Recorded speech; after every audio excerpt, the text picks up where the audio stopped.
A very, very good morning to all of you. आप सबका बहुत-बहुत स्वागत है। रितिका, नितिन, वंश, केशव, प्रेरित, शुभम, प्रियंका, आप सब क्या कुशल मंगल चल रहे हैं? आज हम अपने पास करने जा रहे हैं अपने चैप्टर नंबर 13 और 14 जो कि हैं कंसोलिडेटेड फाइनेंशियल स्टेटमेंट्स और बिजनेस कॉम्बिनेशंस की इसकी रिवीजन। इस पर ऑलरेडी हम एक पहला पार्ट ले चुके हैं और अभी आज उसका दूसरा पार्ट है। ठीक है, और आज ही बिजनेस कॉम्बिनेशन भी रिवाइज करेंगे जो कि इसका तीसरा पार्ट है। तो अल्टीमेटली 3 पार्ट्स में हमारा ये टॉपिक पूरा कंप्लीट हो जाएगा। इसके नोट्स आपको ऑलरेडी मैंने कल भिजवा दिए थे ग्रुप के अंदर। क्या आपने सबने वो हाँ प्रेम, आप बिल्कुल क्लास को डाउनलोड कर सकते हैं, सेव कर सकते हैं। तो वो क्या आपने अपने पास नोट्स को अपने पास रखा हुआ है? हाँ, सक्षम कह रहा है मैं तो प्रिंट आउट भी ले लिया है। Very good. तो हम अपने पास इसकी रिवीजन करेंगे। देखो, फर्स्ट पार्ट में हमने जो पढ़ा था कंसोलिडेटेड फाइनेंशियल स्टेटमेंट्स, उसमें क्या पढ़ा था मुख्य रूप से? उसमें मुख्य रूप में मैंने एक पार्ट में तो आपको बताया था कंसोलिडेशन का प्रोसेस क्या होता है, भाई कैसे सीना बनता है, कैसे गुडविल को कैलकुलेट करते हैं और कैसे आप अपने पास एनसीआई कैलकुलेट करते हैं। फिर कुछ एडजस्टमेंट्स बताई थी कि इसमें एडजस्टमेंट्स कौन कौन सी होती हैं, रिवैल्यूएशन की है, कॉन्सिक्वेंशियल एडजस्टमेंट्स है, गुडविल इम्पेयरमेंट है, या अनरियलाइज प्रॉफिट है, या अनरियलाइज लॉस है, या कई बार क्यूमुलेटिव प्रेफरेंसेस के ऊपर भी है। ये नहीं, बड़ी सारी उसके ऊपर एडजस्टमेंट्स कराई थी। कुछ सिचुएशंस बताई थी, जैसे लॉस ऑफ कंट्रोल होता है तो क्या होता है, आप शेयर और खरीदते हैं बेचते हैं तो क्या होता है। ये सब डिस्कशन हम ऑलरेडी कर चुके हैं। कंसोलिडेशन के दूसरे भाग में हम आपको थ्योरेटिकल पार्ट डिस्कस करेंगे, क्योंकि आपको उसके भी क्वेश्चंस आते हैं और रिसेंटली जो क्वेश्चंस पूछे जा रहे हैं उसके अंदर हमारे पास प्रैक्टिकल के अंदर थ्योरी को मिक्स किया जा रहा है। इसका मतलब खाली प्रैक्टिकल क्वेश्चन नहीं आ रहे, बीच में साथ में मिक्स होकर के थ्योरेटिकल डिस्कशंस आ रही हैं। Therefore we need to understand कि आपको आज के जमाने में अपने आप को स्ट्रांग करना है थ्योरेटिकली भी, और उसके लिए मैंने आपको ऑलरेडी नोट्स पहले लिख कर दे दिए, इसलिए कि आपको कोई प्रॉब्लम इसमें ना रहे लिखने में। दिखा दो। तो ये हमारे पास है पार्ट 2 के थ्योरी के सीएफएस के नोट्स। इसके अंदर जो हम थ्योरी डिस्कस करेंगे वो थ्योरी डिस्कस करेंगे कंट्रोल की, कि what is the meaning of control. या डिस्कस करेंगे मीनिंग ऑफ एसोसिएट, की एसोसिएट क्या होता है। यानी कि हम अपने पास एसोसिएट के बारे में भी बात करेंगे। Meaning of associates, meaning of control, meaning of associate, meaning of joint ventures, ये जॉइंट वेंचर्स क्या होते हैं, जॉइंट अरेंजमेंट्स क्या होते हैं, ये भी डिस्कस करेंगे। मीनिंग ऑफ एग्जम्पशंस, की हमारी एग्जम्पशंस कौन कौन सी हैं। मीनिंग ऑफ इन्वेस्टमेंट एंटिटी, की इन्वेस्टमेंट एंटिटी क्या होती हैं। और जॉइंट वेंचर और जॉइंट अरेंज जो ऑपरेशंस हैं, इनकी आइडेंटिफिकेशन कैसे होती है। तो सभी बच्चे मेरे साथ साथ देखेंगे। सबसे पहले तो ये बताओ कि आपने क्या पढ़ा था? आपने पढ़ा था कंट्रोल, की कंट्रोल का मतलब क्या होता है। मुझे फटाफट से बताइए, कंट्रोल के अंदर आपने क्या डिस्कशन किया था? तो कंट्रोल में आपने पढ़ा था कि कंट्रोल बहुत जरूरी है बिजनेस कॉम्बिनेशन में। अगर कंट्रोल है तो ही होल्डिंग सब्सिडरी का नाता आता है, अगर कंट्रोल है तो ही बिजनेस एक्वायर करते हैं, अगर कंट्रोल है तो ही ज्वाइंट कंट्रोल है। तो क्या कंट्रोल एक इंपॉर्टेंट कंडीशन है? The answer is yes. No, what are the three factors दो आप देखते थे, जो तीन कंडीशन है, तीनों कंडीशन पार होनी चाहिए तभी हम बोलेंगे कि वो कंट्रोल है। पहली कौन सी थी? Power over investee. दूसरी क्या थी? हम एक्सपोज्ड हैं टू वेरिएबल रिटर्न्स। तीसरी कौन सी थी? Ability to use. क्या यूज करनी है? Power over investee to affect returns. इसका मतलब ये तीन फैक्टर्स को हम अपने पास देखते थे। जब मैंने कहा कि इनके अंदर हम पावर ओवर इन्वेस्टी देखते थे, तो पावर ओवर इन्वेस्टी को कैसे कैसे चेक करते थे, वो आ जाइए मेरे साथ साथ यहां देखें। पावर ओवर इन्वेस्टी के लिए सबसे पहले आप कंपनी में जो जो उसके कॉन्ट्रैक्ट्स हैं उनको चेक करोगे कि आपकी कंपनी में कॉन्ट्रैक्ट्स उसने क्या क्या कर रखे हैं। क्या ये जो कॉन्ट्रैक्ट कर रखे हैं या वोटिंग पावर्स हैं या डिजाइन है, इससे फर्क पड़ जाता है हमारे को? क्योंकि आपका कोई कॉन्ट्रैक्ट है तो हो सकता है कॉन्ट्रैक्ट में कंट्रोल किसी और के पास हो, वोटिंग पावर में किसी और के पास हो। यानी सबसे पहले रियल में हम लोग अपने पास ये डेटा इकट्ठा करते हैं। फिर पावर ओवर इन्वेस्टी का एक्चुअल मतलब क्या है? इसका एक्चुअल मतलब है ये कि हमारे पास सबसे पहले देखना है रेलेवेंट एक्टिविटीज कौन सी हैं और किसके पास करंट एबिलिटी है उनको डायरेक्ट करने के। मुझे दिखा दीजिए। तो मैंने कहा इसका मतलब पावर ओवर इन्वेस्टी के अंदर आपके लिए सबसे पहला फैक्टर आता है कि आपके कौन कौन सी रेलेवेंट एक्टिविटीज होती हैं। मुझे बताओ रेलेवेंट एक्टिविटीज कौन सी होती हैं? विच मोस्ट, मैं भूल गया इसके आगे क्या था, विच मोस्ट क्या था आगे, which most significantly affect returns। इसका मतलब वो एक्टिविटीज जो कंपनी का प्रॉफिट और लॉस अफेक्ट करती हैं, रिटर्न्स अफेक्ट करती हैं। जैसे कौन से एग्जांपल हो सकते हैं? जैसे कि डिसीजन ऑन कौन कौन से गुड्स प्रोड्यूस होने चाहिए, डिसीजन ऑन मार्केट, किस किस मार्केट में सेल होना चाहिए, डिसीजन ऑन प्राइसिंग, क्या क्या प्राइसिंग होनी चाहिए, डिसीजन ऑन फंडिंग, क्या हमें फंडिंग कौन कौन सी लेनी चाहिए। यानी ये मुख्य रूप में ये फैसले होते हैं, इन्हें बोलते हैं रेलेवेंट एक्टिविटीज।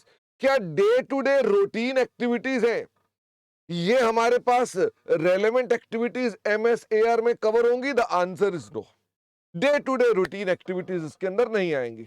फिर बारी आती है कि इन जो एक्टिविटीज हैं इनको कौन डायरेक्ट कर सकता है, किसके पास इसकी पावर है, जो करंट एबिलिटी है, जिसके पास इसकी करंट एबिलिटी है उसी को अपने पास यहां लेंगे। तो यहां देखिए, तो पहले तो करंट रेलेवेंट एक्टिविटीज कौन सी हैं? ये वो एक्टिविटीज हैं जो आपकी रिटर्न अफेक्ट करती हैं, जैसे कि गुड्स कौन से हों, सर्विसेज कौन से हों, कैपिटल कौन सी हो, वगैरह वगैरह। और इसमें डे टू डे एक्टिविटीज नहीं आती। इसके ऊपर इंस्टीट्यूट का कौन सा नंबर क्वेश्चन है? Question number 4। अच्छा, मैंने इसमें क्या मार्क कर रखा है? आप देख रहे हैं कुछ कुछ क्वेश्चंस हाईलाइटेड है, जैसे कि ये क्वेश्चन हाईलाइटेड है या ये क्वेश्चन हाईलाइटेड है। जो जो क्वेश्चन हाईलाइटेड है इसका मतलब है आपको, अगर आपके पास टाइम कम हो तो ये क्वेश्चन कर लो, और अगर पूरा टाइम हो तो सारे क्वेश्चन करो। ओके, इसका मतलब मैंने आपकी तैयारी कर रखी कि अपने हिसाब से आप प्लान कर लो। You have more time, go for everything. नहीं तो कम से कम जिनको मार्क कर रखा है उन्हें जरूर कर लेना। तो ये क्वेश्चन नंबर 4 रेलेवेंट एक्टिविटीज पर है, which is not very important, बाकी स्टिल आपको पता होना चाहिए। अब बारी आती है कि ये करंट एबिलिटी का क्या मतलब है? करंट एबिलिटी है कि हमारे पास डायरेक्ट करना है। किसको डायरेक्ट करना है? रेलेवेंट एक्टिविटीज जो कि एमएसएआर है। ये कैसे आएंगी हमारे पास? ये दो प्रकार से आ सकती हैं। या तो कैसे आ सकती हैं? थ्रू वोटिंग पावर, या कैसे आ सकते हैं? थ्रू कॉन्ट्रेक्चुअल राइट आ सकते हैं। अगर हम वोटिंग राइट की बात करते हैं तो दो तरह के वोटिंग राइट थे कि आप मेजॉरिटी वोटिंग राइट से भी ये पावर ले सकते हैं, या हो सकता है कई बार माइनॉरिटी से भी ले सकते हैं। क्या मेजॉरिटी सब्सटेंटिव होनी चाहिए? फटाफट से बताओ, क्या मेजॉरिटी भी सब्सटेंटिव होनी चाहिए? The answer is yes. और अगर आपके पास माइनॉरिटी राइट्स है तो माइनॉरिटी राइट्स के अंदर भी आपके पास कई कॉम्बिनेशन थे कि माइनॉरिटी राइट है और आपके पास पोटेंशियल वोटिंग राइट है, क्या सब्सटेंटिव होने जरूरी है? The answer is yes. किस जगह पे वर्ड सब्सटेंटिव नहीं लिखा हुआ? किस स्टैंडर्ड में सब्सटेंटिव वर्ड नहीं लिखा हुआ इसी तरह की चीज में? वो है इंड एस 28, उसमें सब्सटेंटिव वर्ड का प्रयोग नहीं आता। वहां खाली क्या देखते हो? वहां देखते हो कि आपके पास पोटेंशियल वोटिंग राइट होने चाहिए, पर हमारे यहां पर क्या देखते हो कि उसके पोटेंशियल वोटिंग राइट जो कि सब्सटेंटिव है वो देखने चाहिए। अच्छा, अगर मान लो मेरे पास पोटेंशियल वोटिंग राइट और माइनॉरिटी है और वो सब्सटेंटिव है, तो क्या मैं कह दूंगा कि मेरे पास पावर ओवर इन्वेस्टी है? The answer is yes. और अगर मान लीजिए मैं दूसरे पर्सन की बात करूं कि मेरे पे माइनॉरिटी राइट है, कोई पोटेंशियल वोटिंग राइट नहीं है, पर जो बाकी के शेयर होल्डर हैं वो वाइड स्प्रेड हैं, मतलब बिखरे हुए हैं। नंबर 2, वो आपस में कनेक्टेड नहीं है तथा उनकी पार्टिसिपेशन लो है, तो हम क्या बोल देते हैं कि हमारे पास क्या आ गया है? पावर ओवर इन्वेस्टी आ गई है। आइए इनको फटाफट से रीड कर लें, ये मेरा बंद हो जाता है बार बार और फिर ये बार बार फेस भी नहीं पहचानता है। और जल्दी-जल्दी में पिन भी गलत हो जाता है। चलो तो हमने कहा आपको अपने पास क्या देखनी चाहिए, करंटेबिलिटी देखनी चाहिए जो कि वोटिंग पावर से भी आ सकती है, कॉन्ट्रेक्चुअल भी हो सकती है, दोनों सब्सटेंटिव होने चाहिए। मेजॉरिटी वोटिंग से भी आ सकती है जिसमें आपके पास पावर टू डायरेक्ट आरए आ जाए या गवर्निंग बॉडी आ जाए, या माइनॉरिटी से भी आ सकती है कि आपके पास पोटेंशियल वोटिंग राइट है जो कि सब्सटेंटिव है, या वाइड स्प्रेड लोग हैं बाकी के जो कि आपस में कनेक्टेड नहीं है और उनकी लो पार्टिसिपेशन है। फिर बाद में हमने बात करी कि कंडीशन नंबर 2, हम एक्सपोज्ड टू क्या होने चाहिए, वेरिएबल रिटर्न होने चाहिए। क्या ये सब्सटेंशियल होनी चाहिए? The answer is yes. कितने परसेंट सब्सटेंशियल मानते हैं हम लोग? 20% और मोर मानते हैं। क्या हमें कोई भी खतरा होना चाहिए, चाहे कैपिटल का हो, चाहे इनकम का हो, चाहे लिक्विडिटी का हो? हमारे पास कोई भी खतरा होना चाहिए। इनकम में एक बार ही मैंने आपको बताई थी, अगर मान लो हमें मार्केट फीस मिलती है, बेशक वो प्रॉफिट पर बेस्ड है, तो क्या आप इसे खतरा बोलेंगे कि नहीं? मुझे मार्केट की फीस मिलती है, मैं बाजार के पैसे लेता हूं लेकिन प्रॉफिट पर बेस्ड है, तो क्या मैं एक्सपोज्ड टू रिटर्न है? द आंसर इज नो, क्योंकि वो मार्केट कंडीशन है, मार्केट में ऐसा ही होता है, इसलिए आप उसको कंसिडर नहीं करते हैं। एबिलिटी टू यूज पीओआई, इसका मतलब आपके पास क्या होना चाहिए? आपके पास ताकत होनी चाहिए कि कोई आपको रिमूव नहीं कर सकता, लेकिन आपको रिमूव किया जा सकता है ऑन ब्रीच ऑफ एग्रीमेंट। भाई ब्रीच ऑफ एग्रीमेंट तो एक एक्सेप्शन हो गई ना, जहां ब्रीच ऑफ एग्रीमेंट है, आपने कॉन्ट्रैक्ट का पालन नहीं किया और उसमें ब्रीच हो जाए, तो उसका मतलब उसमें तो आपके पास क्या हो जाएगा? वो प्रोटेक्टिव राइट है, वो तो कवर होगा। या वाइड स्प्रेड शेयर होल्डर है, उनके पास राइट है आपको हटाने का, तो क्या वो भी हमारा प्रोटेक्टिव राइट है? The answer is yes. Wide spread लोग हैं, लेकिन एक आदमी हमें कभी भी हटा सकता है, वो मीटिंग बुलाएगा और हमें हटा सकता है, कोई प्रोटेक्टिव राइट नहीं है, उसकी चॉइस है, वो कहता है चलो भैया बहुत हो गया, साइड पर हो जाओ। तो ये बेसिकली क्या होगा कि हमारे पास एबिलिटी टू यूज नहीं है। जब ये तीनों कंडीशन पूरी होती है तो हम बोलते हैं कंट्रोल है, अन्यथा कंट्रोल नहीं है। तो एबिलिटी टू यूज मतलब जिसे रिमूव नहीं कर सकते हैं, ब्रीच ऑफ एग्रीमेंट होगा या प्रोटेक्टिव राइट होगा तो वो एक्सेप्शन है, या वाइड स्प्रेड लोग अगर हमें हटा सकते हैं तो भी हमारे पास इसके अंदर कवर नहीं होगा। जनरली, जनरली मतलब पक्का नहीं है। जो कंपनी फॉर्म करती है क्या उसी के पास पावर ओवर इंडस्ट्री होती है? मैंने इस पर आपको रिलायंस का एग्जांपल भी दिया था कि जो कंपनी फॉर्म करती है उसके पास भी पीईओ होती है। इस रूल का पालन कब करोगे? इस रूल का पालन तभी करोगे अगर मान लीजिए क्वेश्चन के अंदर मिसिंग इंफॉर्मेशन है। इसका मतलब अगर क्वेश्चन के अंदर आपको जानकारी नहीं मिल रही, ये पता चल रहा है कि इसने कंपनी फॉर्म की थी, तो आप तभी ऐसा करेंगे। क्या ऐसा हो सकता है डिफरेंट पर्सन के पास सेम आरए चलाने की ताकत हो? फटाफट से बताओ। डिफरेंट पर्सन है और सेम आरए चलाने की ताकत है, हो सकता है। तो वो क्या हो गया? Joint control. भाई उसी आरए को चलाने के लिए कई लोग लगे हुए हैं, तो क्या ये हो गया joint control? Of course joint control की कंडीशन भी चेक करनी पड़ेगी। लेकिन अगर डिफरेंट पर्सन के पास है, डिफरेंट आरए चलाने की है, अब क्या करेंगे? कोई आदमी कोई आरए चला सकता है, कोई आदमी कोई आरए डायरेक्ट कर सकता है, तो हम क्या करेंगे? हम देखेंगे कौन सी उसमें से एमएसएआर में कवर होती है। इसके ऊपर हमारे पास जो क्वेश्चंस हैं वो क्वेश्चन ये वाले हैं जो आपके पास फुल क्वेश्चंस आ रहे हैं, दिखा दो एक बार। ये फुल क्वेश्चंस हैं और ये गुड क्वेश्चंस हैं। गुड क्वेश्चन मतलब ये क्वेश्चन आपको एग्जाम से पहले करके जाने चाहिए। एक और हमने डेफिनेशन डिस्कस की थी, वो डिस्कस की थी हमने मीनिंग ऑफ एसोसिएट की, कि एसोसिएट का मीनिंग क्या है। तो एसोसिएट का मीनिंग क्या है? एक लाइन के अंदर जहां इन्वेस्टर के पास क्या है? Significant influence over another entity. इसका मतलब इसकी इंपॉर्टेंट कंडीशन कौन सी हो गई? सिग्निफिकेंट इन्फ्लुएंस होना चाहिए। ये इन्फ्लुएंस कैसे आता है? ये आता है जब आपके पास पावर टू पार्टिसिपेट है। किसमें पार्टिसिपेट करना है? फाइनेंशियल ऑपरेटिंग मैटर्स में, लेकिन आप सब्सिडरी और ज्वाइंट कंट्रोल नहीं होना चाहिए। मुझे ये बताओ, सिग्निफिकेंट इन्फ्लुएंस का मतलब है power to participate. Power to participate को कैसे ऑब्टेन करेंगे? पावर टू पार्टिसिपेट को ऑब्टेन करेंगे या तो वोटिंग पावर ऑफ 20% और मोर। तो मुझे फटाफट से दिखाइए एक बार। अगर मेरे पास 20% और मोर वोटिंग पावर है, मान लो 60%, तो इन्फ्लुएंस है कि नहीं है? मेरे पास 20% और मोर है, मान लो 60%, तो सक्षम ने कहा यस। वेरी गुड सक्षम। सक्षम ने कहा 60% है तो ऑफ कोर्स आपके पास एसोसिएट बन। नालायक सक्षम, ऊपर बार बार बोला हमने कि भाई सब्सिडरी को मत लेना, इसमें ज्वाइंट कंट्रोल उनके पास भी पावर होती है, उसको मत लेना। इसका मतलब 20% से ऊपर, बट कंट्रोल नहीं होना चाहिए। You are understanding section? तो ऐसी स्थिति में हम क्या बोलते हैं, हम परज्यूम कर लेते हैं कि वो हमारी एसोसिएट है। अच्छा, दूसरी बात, अगर 20% से लेस हो, अच्छा 20% और मोर, तो 20% किस में आएगा? 20% और मोर फर्स्ट वाले में आएगा। लेस देन 20% अगर होता किस में आ जाएगा? दूसरे वाले में आ जाएगा। इन दोनों केसेस के अंदर हमने कहा हमेशा मान लेंगे 20% और मोर है तो पावर है, 20% से लेस है तो पावर नहीं है। अनलेस प्रूव्ड, व्हेन आई से अनलेस प्रूव्ड का मतलब क्या हो गया? क्या दोनों में एक्सेप्शंस कवर होंगी? The answer is yes. अगर 20% से 20% या उससे ज्यादा है पर आप अपना पार्टिसिपेशन नहीं कर सकते, क्यों नहीं कर सकते? गवर्नमेंट ने रोक लगा रखी है, कोर्ट ने रोक लगा रखी है, या होस्टाइल शेयर होल्डर्स है। What is hostile share holders?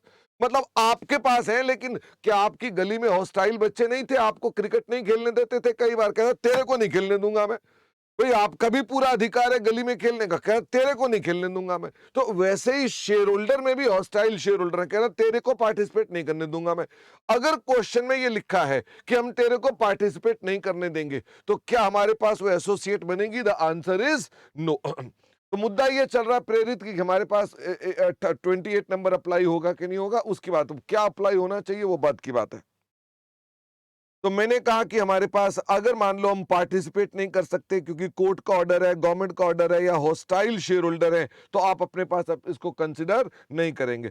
अच्छा, अगर 20% से लेस है, फिर भी अगर क्वेश्चन कहता है नहीं नहीं आपकी रिप्रेजेंटेशन है, आपको पार्टिसिपेट करने के लिए अलाउ किया गया है, या आपकी डिपेंडेंस है किसी मटेरियल के लिए, केएमपी के लिए, टेक्नोलॉजी के लिए, अदर फैक्टर के लिए, किसी की भी डिपेंडेंसी है किसी पर भी, तो वो क्या बन जाएगा? वो एसोसिएट बन जाएगा। इंस्टीट्यूट ने देखो कितने सारे सवाल इस मुद्दे पे डाल रखे हैं।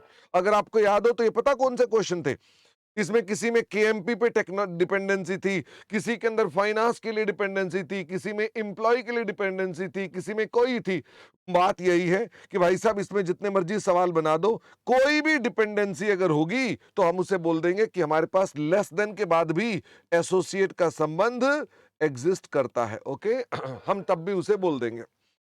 क्या पोटेंशियल वोटिंग राइट है जिनको हमने चेक भी नहीं किया सब्सटेंटिव है, लेकिन वो करंटली एक्सरसाइजेबल हैं, जिससे आप 20% से ऊपर बन जाते हैं, क्या आप एसोसिएट बोल देंगे अपने आप को?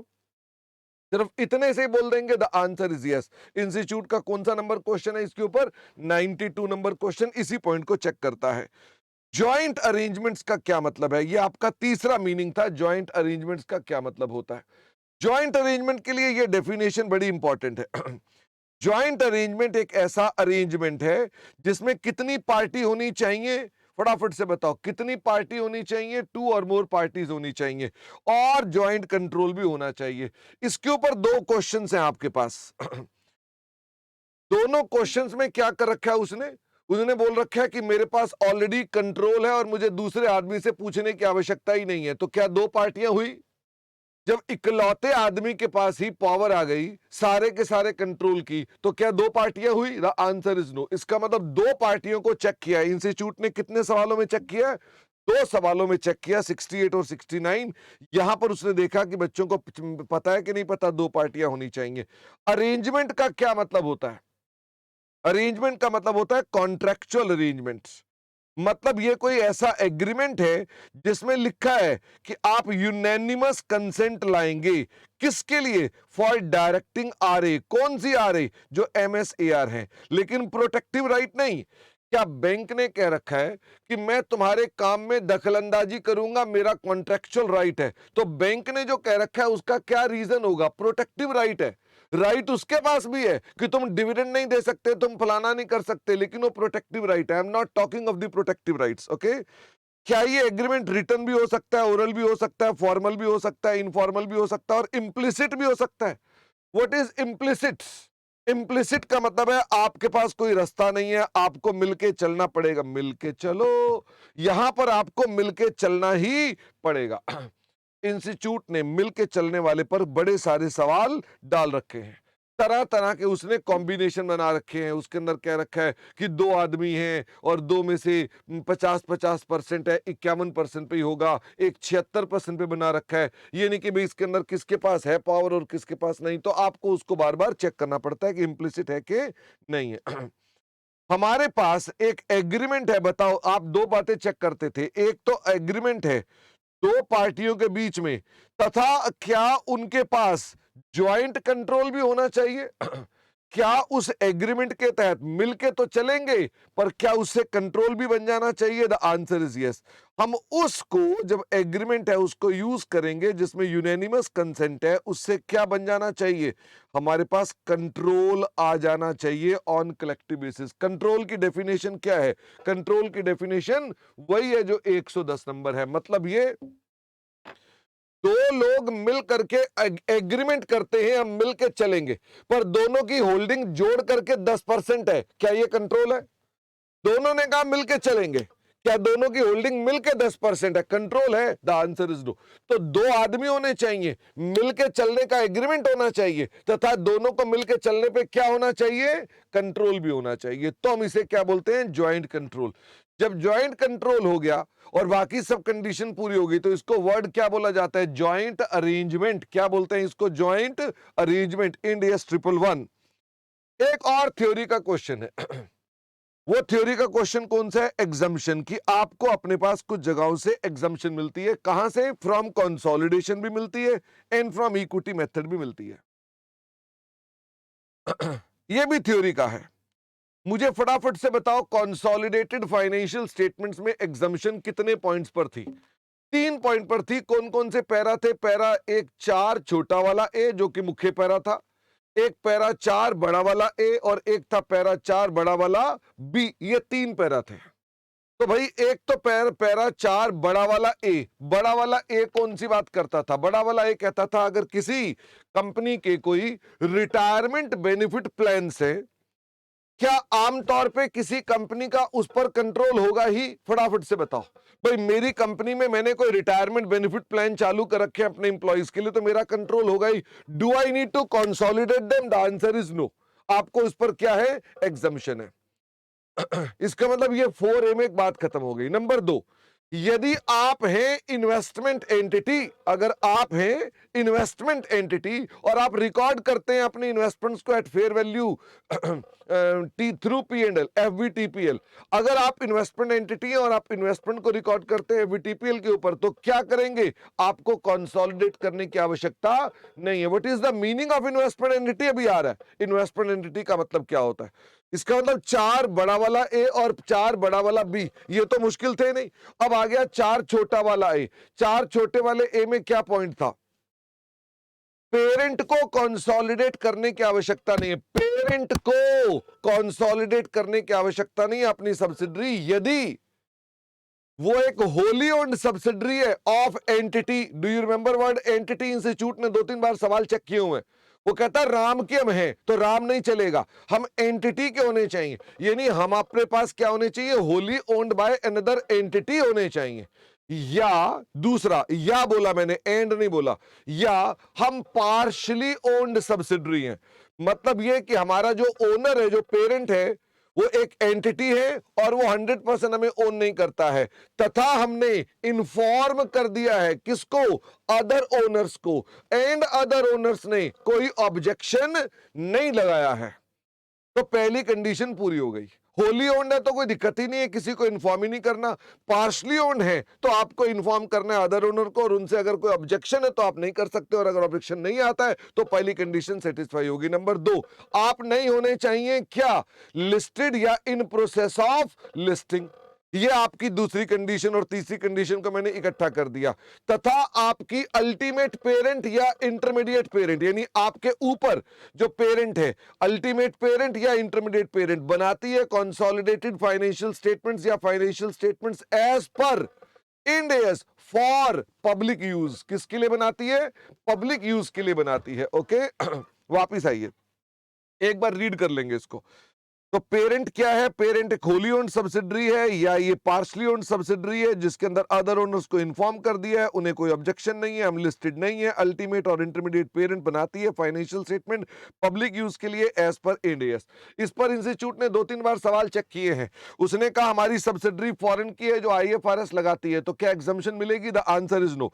1-2 बार उसने पूछा पब्लिक यूज के लिए कि वो पब्लिक यूज के लिए काम नहीं करती, तो क्या हमारी एग्जम्पशन मिलेगी? The answer is no. 1-2 बार उसने चेक किया कि हम एंटिटी नहीं है, जो हम सब्सिडरी है पर एंटिटी के नहीं है, हम राम के हैं, तो क्या एग्जम्पशन मिलेगी? The answer is no. इस पर इंस्टीट्यूट ने क्वेश्चन नहीं पूछे हुए, इसको छोड़ दो।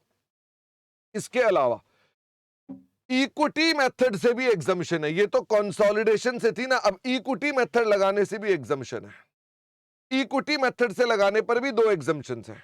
यदि आप कौन है, आप कोई फंड चलाते हैं या आप कोई वेंचर कैपिटलिस्ट हैं, प्राइवेट इक्विटी ओन करते हैं, तो ऐसी स्थिति में आपको अपने पास इक्विटी मेथड लगाने की आवश्यकता नहीं है।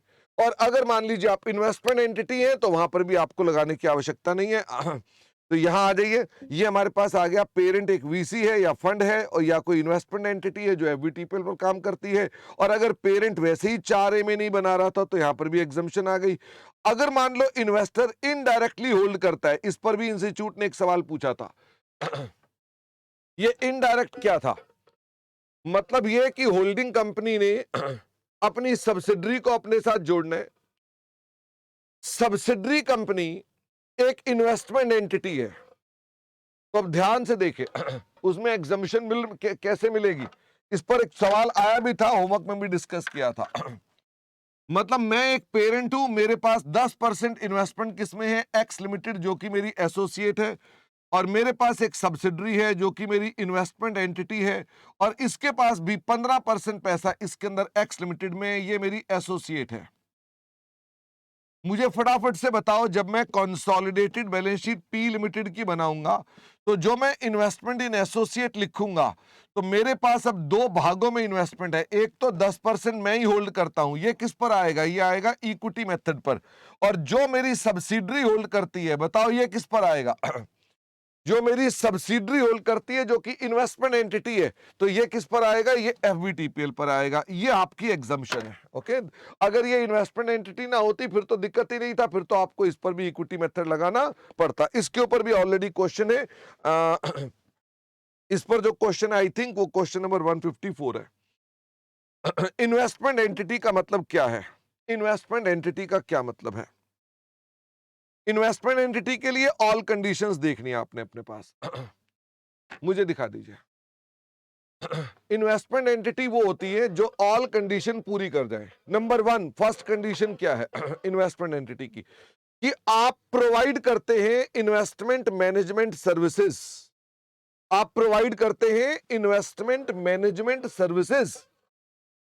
आपके कितने इन्वेस्टर जनरली होने चाहिए? बेटा पक्का नहीं है, ठीक है? जनरली कितने इन्वेस्टर होने चाहिए? More than 1। आपके पास कितनी इन्वेस्टमेंट होनी चाहिए? More than 1। बात समझ में आ रही है? इसका मतलब आप जो सर्विसेज दे रहे हैं वो मोर देन 1 पर्सन को दे रहे हैं, they are not related to each other. और आप परफॉर्मेंस किस पर मेजर करते हैं? आप उसकी परफॉर्मेंस किस पर मेजर करते हैं? आप उसकी परफॉर्मेंस मेजर करते हैं एनएवी ऑब्लिक फेयर वैल्यू पर बेसिस पर। अगर मान लो कोई उस इन्वेस्टमेंट एंटिटी से मेरा objective other than capital appreciation और अर्निंग इनकम है, तो इन्वेस्टमेंट एंटिटी नहीं है। मेरा उनसे दूसरा पॉइंट कौन सा है? सिर्फ और सिर्फ एक ऑब्जेक्टिव होना चाहिए, वो क्या? कैपिटल एप्रिसिएशन और इन्वेस्टमेंट इनकम। क्या छोटी मोटी एडवाइजरी दे सकते हैं? जैसे शार्क टैंक में मैंने एग्जांपल दिया था कि शार्क टैंक के अंदर छोटी मोटी एडवाइजरी दें तो कोई दिक्कत की बात नहीं है। ओके वापिस आइए। तो हमने कहा ये हमारे पास ये वो है जो इन्वेस्टमेंट मैनेजमेंट सर्विसेज देती है। मोर देन 1 इन्वेस्टर होता है, मोर देन 1 इन्वेस्टमेंट होती है, और ये इन्वेस्टर आपस में रिलेटेड नहीं होते हैं। आपका पर्पस क्या होना चाहिए? कैपिटल एप्रिसिएशन का होना चाहिए और एंड इनकम फ्रॉम इन्वेस्टमेंट होना चाहिए। हमेशा एग्जिट स्ट्रेटजी पक्का होगी। अगर आपका ये पर्पस होगा तो ये पक्का होगी, क्योंकि आपने पक्का पक्का कहीं ना कहीं अपना पैसा वापस निकालना है। ये इक्विटी के लिए देखते हैं कि डेट के लिए देखते हैं? इस पर इंस्टीट्यूट ने क्वेश्चन डाला हुआ है। हम एग्जिट स्ट्रेटजी किसके लिए देखते हैं? इक्विटी के लिए देखते हैं कि डेट के लिए देखते हैं? हम सिर्फ इक्विटी के लिए देखते हैं, डेट के लिए नहीं देखते। और कोई बेनिफिट हमको इससे नहीं मिलना चाहिए। क्या माइनर कॉम्पनसेशन मिल रही है एडवाइजरी के, क्या उसको आप कंसीडर करेंगे? द आंसर इज नो, उसे आप इग्नोर कर देंगे। हमें अपनी परफॉर्मेंस मेजर किस पर करनी है? एनएवी या फेयर वैल्यू पर बेसिस पर करनी है। ये इन्वेस्टमेंट एंटिटी का मुद्दा था। एक और इससे कनेक्टेड मुद्दा था, क्या इन्वेस्टमेंट एंटिटी का स्टेटस बदल सकता है? अगर एक entity ceases to be investment entity, इसको छोड़ो, मुझे बताओ, अगर एक entity ceases to be investment entity, तो एग्जम्पशन रहेगी कि खत्म हो जाएगी? भाई पहले वो इन्वेस्टमेंट एंटिटी थी, आज इन्वेस्टमेंट एंटिटी नहीं है, एग्जम्पशन खत्म हो गई। अगर उस पर एग्जम्पशन नहीं है तो यू विल स्टार्ट क्या? कंसोलिडेशन। क्या कंसोलिडेशन कहां से करोगे? बैकडेट से करोगे कि आज से करोगे? कंसोलिडेशन की डेट ऑफ एक्विजिशन क्या लोगे? आज की डेट ऑफ एक्विजिशन लोगे। इस पर ना प्रैक्टिकल सवाल बन सकता है, पूछा कभी नहीं है ना, मैंने एग्जांपल में डाला। बन सकता है कि नहीं बन सकता? सारा सवाल ही बदल जाएगा। पुरानी डेट ऑफ एक्विजिशन बेकार होगी, आज की डेट ऑफ एक्विजिशन काम की होगी। आई होप यू अंडरस्टैंड। कोई इतना मुश्किल नहीं होगा, बट आपको फंडामेंटल पता होना चाहिए। अच्छा, एक एंटिटी अगर मान लो आज से बन गई है इन्वेस्टमेंट एंटिटी, आज से पहले तक कंसोलिडेट होती थी, आज से बन गई है इन्वेस्टमेंट एंटिटी, तो क्या करोगे? जो तुम तो ऑलरेडी कंसोलिडेट कर रहे थे, अब मैंने कहा उसको रीवैल्यू कर लो, तो हम स्टॉप कर देंगे कंसोलिडेशन पर। Mohit, how to stop consolidation? Consolidation stop करने का तरीका क्या है? LOC, लॉस ऑफ कंट्रोल मानोगे, और लॉस ऑफ कंट्रोल मानकर आप उसे क्या कर दोगे? बंद कर दोगे। और आपकी जो बची हुई इन्वेस्टमेंट है उसको किस पर लेकर आओगे? क्योंकि इन्वेस्टमेंट एंटिटी बन गई है, तो बताओ बची हुई इन्वेस्टमेंट किस पर ले आओगे? Eight fair value. आइए रीड कर लें इसको फटाफट से। अगर एक इन्वेस्टमेंट एंटिटी जो थी वो ceases to be investment entity है, तो आज ही उसकी डेट ऑफ कंसोलिडेशन है और आज ही डेट ऑफ एक्विजिशन है। और अगर वो इन्वेस्टमेंट एंटिटी बन जाती है तो स्टॉप कंसोलिडेटिंग, आप उसे एलओसी लो और इन्वेस्टमेंट को किस पर रिकॉर्ड कर लो? Eight fair value. इसके ऊपर भी आपके पास एक ही क्वेश्चन काम का है, बाकी कोई क्वेश्चन काम के नहीं है। एक और थ्योरेटिकल डिस्कशन, क्योंकि इतने सारे तो थ्योरी की बातें थी। JO और JV में हम आइडेंटिफिकेशन कैसे कैसे करें, क्योंकि ये भी आपके पास सवाल आते हैं। और इस पर तो देखो बड़े सारे सवाल है। क्या देख रहे हैं आप इसके अंदर कितने सारे सवाल है इसी मुद्दे पर कि JO कौन और JV कौन? ठीक है, तो सिर्फ इसके अंदर देखो, सीधी सीधी बात है। अगर कोई ज्वाइंट अरेंजमेंट स्ट्रक्चर्ड नहीं है, वो ज्वाइंट ऑपरेशन है। कल एक सवाल किया था हमने क्लास में, जिसके अंदर हमने ऑयल एंड नेचुरल गैस का कोई ब्लॉक था जिसको हमने ट्रीट किया था। हमने उसके अंदर उसे क्या लिया था? वो अनस्ट्रक्चर्ड था, तो क्या लिया था हमने उसको? हमने अपने पास उसे ज्वाइंट ऑपरेशंस की तरह रिकॉर्ड किया था। तो मेरा अकाउंटिंग ट्रीटमेंट जो था, क्या वो share of asset, share of liabilities का था? The answer is yes. Had it be joint venture, बताओ, अगर ये ज्वाइंट वेंचर होता तो ऐसे में मैं जो उसे अक्वायर करता, क्या मैं share in asset, share in liability acquire करता कि इन्वेस्टमेंट अक्वायर करता? फिर मैं इन्वेस्टमेंट अक्वायर करता। और फिर मैं इन्वेस्टमेंट कितने पे रिकॉर्ड करता? फिर इंडिया 27 लग जाता और मैं कितने पे रिकॉर्ड करता? कॉस्ट पे रिकॉर्ड करता। या अगर मेरी पॉलिसी होती फेयर वैल्यू की, तो मैं फेयर वैल्यू पर रिकॉर्ड करता। आई होप यू अंडरस्टैंड। बट उस सवाल में वो अनस्ट्रक्चर्ड था, तो अनस्ट्रक्चर्ड सारे के सारे हमेशा क्या होंगे? अनस्ट्रक्चर्ड हमेशा क्या होंगे? They will be always joint operation. अब बारी आ गई स्ट्रक्चर्ड। अब भाई स्ट्रक्चर के अंदर भी बड़ा झोलमाल है। स्ट्रक्चर कर दिया और उसके आगे वो ले कह रहा है कि भाई साहब स्ट्रक्चर तो ये है, पर इसके अंदर जो ये बिल्डिंग है वो मेरी है, इसके अंदर ये जो एसेट है वो मेरा है, इसके अंदर ये जो लायबिलिटी है वो उसकी है, इसमें ये जो एसेट है वो उसका है। कमाल है। तो क्या आपको लगता नहीं स्ट्रक्चर झूठा है? भाई आपने बेसिकली हमारे को जब मैंने कह दिया ये मेरा है ये तेरा है, फटाफट से बताओ।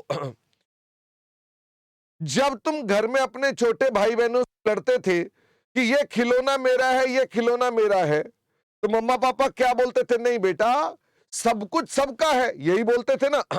सब कुछ सबका है, यही बोलते थे अपने पास। मम्मी पापा बोलते थे कि तुम्हारा नेट एसेट पे अधिकार है, पर तुम क्या बोलते थे? छोड़ो जी नेट एसेट, मेरा तो वो जो सामने उसके पास टॉय रखा है, मेरा उस पर अधिकार है। You are understanding?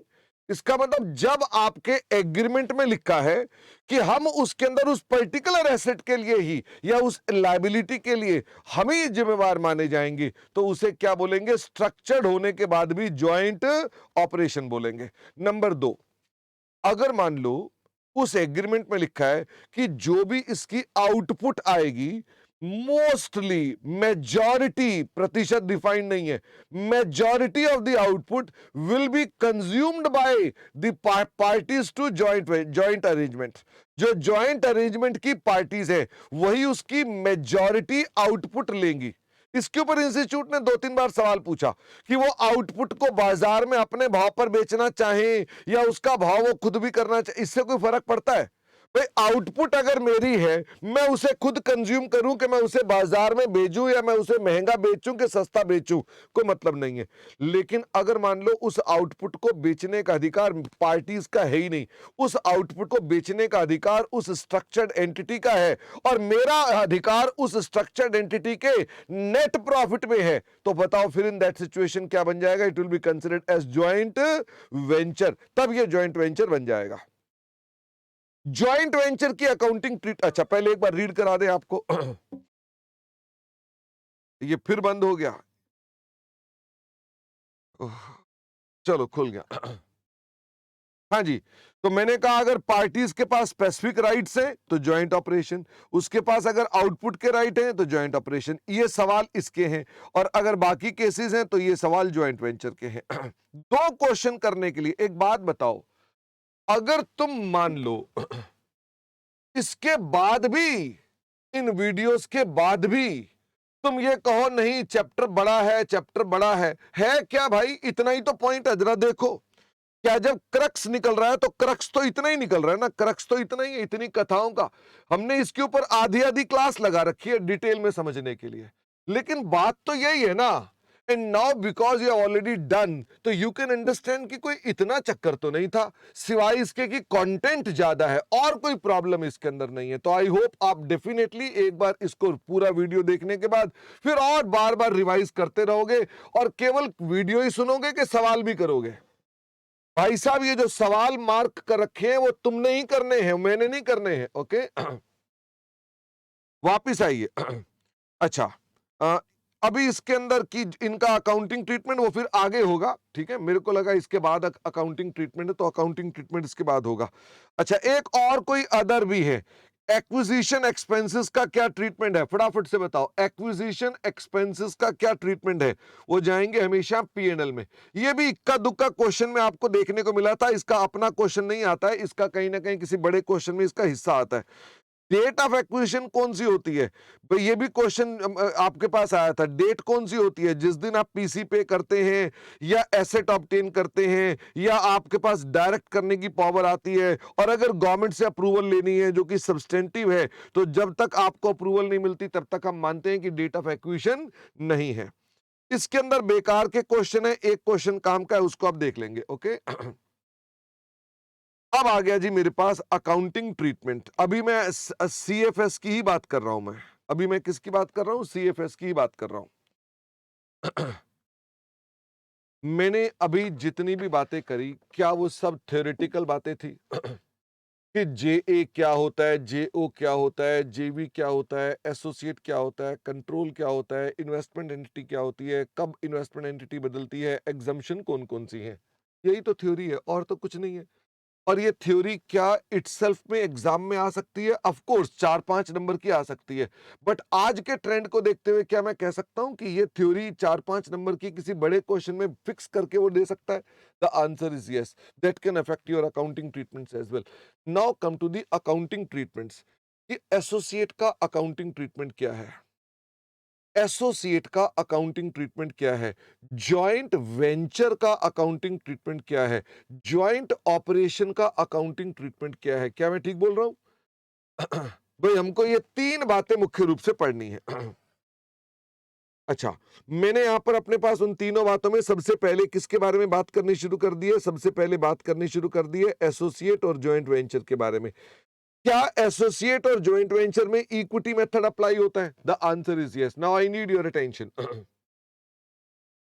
For associates and joint ventures आपका ये प्रैक्टिकल पार्ट हो गया. मेरी बात सुनना मेरे बच्चों, इट्स वेरी चैलेंजिंग. थियोरेटिकली तो हम लोग आपको वीडियो से रिवाइज करा सकते हैं, बट जब प्रैक्टिकल आ जाता है ना, तो मैं आपको सिर्फ बता सकता हूं कि ऐसे ऐसे होता है. बिना सवालों के ये आपको कम समझ में आएगा. इसका मतलब जरूरी है कि सवाल किए जाएं. मेरे बोलने से इससे कोई फायदा नहीं होगा. थ्योरेटिकल पेपर में कोई दिक्कत नहीं होती है, अकाउंट्स में ये दिक्कत है. इसलिए आपको समझना है कि you need to practise very well. Equity method में क्या होता है? इक्विटी मेथड में हम इन्वेस्टमेंट्स को रीमेजर करते हैं. फटाफट से बताओ किस पर रीमेजर करते हैं? एट फेयर वैल्यू या at net asset value plus goodwill? हम किस पर रीमेजर करते हैं? At net asset value plus goodwill हम इस पर मेजर करते हैं. इक्विटी मेथड किन पे लगाया जाता है? ये लगाया जाता है for associates and joint ventures. मैंने ठीक बोला कि गलत बोला? ये लगाया जाता है for associates and joint ventures. मैंने ठीक बोला कि गलत बोला? ठीक बोला ना. ऑपरेशन पे नहीं लगता है, ऑपरेशन पे कुछ और लगता है. अंडर इक्विटी मेथड हम सबसे पहले इन्वेस्टमेंट्स को एट कॉस्ट से स्टार्ट करते हैं. ठीक, इन्वेस्टमेंट एट कॉस्ट से स्टार्ट करते हैं. जो कॉस्ट होगी वो कहां से निकाली जाएगी? वो इंड एस 27 में निकाली जाएगी. कॉस्ट के ऊपर भी इंड एस 103 में कुछ चर्चाएं हैं कि कॉस्ट कैसे ढूंढी जाती है. कॉस्ट को बाद में बताएंगे. हमने इन्वेस्टमेंट को कॉस्ट से स्टार्ट करना है. अगर कभी इन्वेस्टमेंट कॉस्ट पे ना आ रही हो, पहले से फेयर वैल्यू पर आ रही हो, तो क्या आपको आप पहले अपना फेयर वैल्यू का प्रॉफिट रिमूव कर देंगे? फटाफट से बताओ. अगर इन्वेस्टमेंट पहले से ही फेयर वैल्यू पर आ रही हो, तो क्या आपको अपने पास इक्विटी मेथड लगाने के लिए फेयर वैल्यू में इक्विटी मेथड लगा दोगे कि पहले फेयर वैल्यू को एलिमिनेट करोगे? तो फेयर वैल्यू को हम पहले एलिमिनेट कर देंगे. इसका कोई प्रैक्टिकल क्वेश्चन नहीं किया हमने. Okay, we always started with the investment at cost because कभी भी इसके ऊपर सवाल नहीं था. सब्सिडरी में इस पर सवाल थे, एसोसिएट जॉइंट वेंचर पे कोई सवाल इस पर नहीं था. जब मैं बात आती है कि इन्वेस्टमेंट एट कॉस्ट, तो इसके अंदर हम कुछ एडजस्टमेंट्स करते हैं. क्या क्या? हम इसमें तीन चीजों का अपना शेयर, बड़ा इंपॉर्टेंट क्या है? शेयर. हम वो शेयर डालते हैं. तो शेयर हमारे पास जो होगा, शेयर किसका होगा? इन दी प्रॉफिट्स जो हमारे पास पोस्ट एक्विजिशन है. क्या शेयर इन ओसीआई भी होगा? The answer is yes. क्या शेयर इन, अगर मान लो एसोसिएट के सोकी में कोई प्रॉफिट की एडजस्टमेंट डायरेक्ट आ गई है, जैसे उदाहरण के तौर पे कौन कौन सी आइटम्स हैं जो सोकी के अंदर डायरेक्टली एडजस्ट हो जाती हैं? Very good Ronit. जैसे कि प्रायर पीरियड एडजस्टमेंट्स हैं, जैसे कि रेट्रोस्पेक्टिव चेंजेस इन पॉलिसी हैं. बस एक ही बच्चे ने बताया. जैसे कि आपको याद है एक क्वेश्चन इंस्टीट्यूट ने इसमें दिया हुआ है कि हमने एनसीआई को बेचा था. जब एनसीआई को बेचा हमने, तो हमें उस पर गेन आ गया था. मुझे फटाफट से बताओ, जब आप इन एनसीआई को बेचते हैं या एनसीआई को खरीदते हैं, तो उसमें होने वाला गेन और लॉस क्या ओनर्स का होता है? क्या उसका होने वाला गेन और लॉस ओनर्स का होता है? द आंसर इज यस मोहित. तो अगर वो ओनर्स का होता है, तो क्या वो पीएनएल में आता है या वो डायरेक्ट सोकी में जाता है? वो डायरेक्ट सोकी में जाता है. जब आप इन्वेस्टमेंट को लेकर आओगे एट इक्विटी मेथड, तो क्या उसका भी शेयर आपको अभी बुक करना पड़ेगा? The answer is yes. अच्छा, जब आप इन्वेस्टमेंट को इस शेयर से एडजस्ट करेंगे, तो इसका सेकंड इफेक्ट भी तो कहीं होगा. आइए देखें. ये फिर बंद हो गया. खुल जा सिम सिम.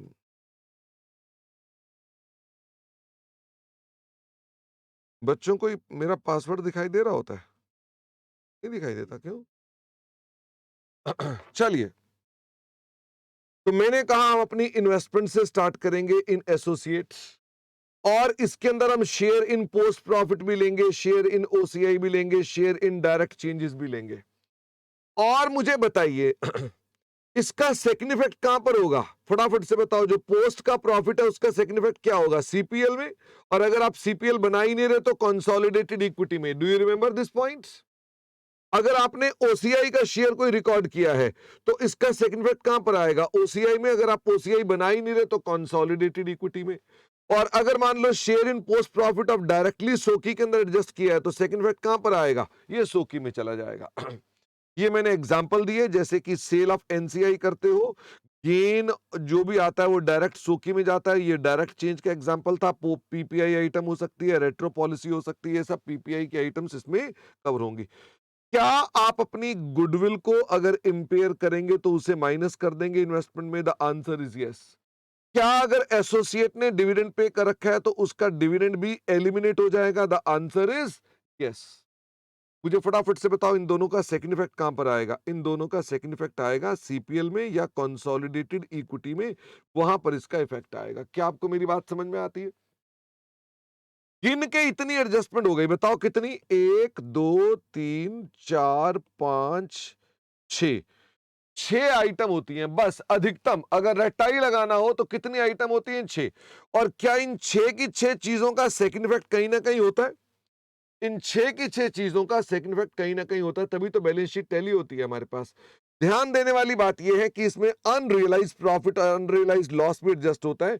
लेकिन पहली बात तो ये नोटिस करें, क्या मैंने ये बड़ा बड़ा लिखा हुआ है शेयर ओनली, कि आप केवल अपने शेयर की बात करते हैं, यानी यूपी निकाल के फिर अपना शेयर निकालते हो, वो एडजस्ट करते हो। नंबर 2, यहां कौन सा वाला लिखा है मैंने? केवल और केवल डाउनस्ट्रीम।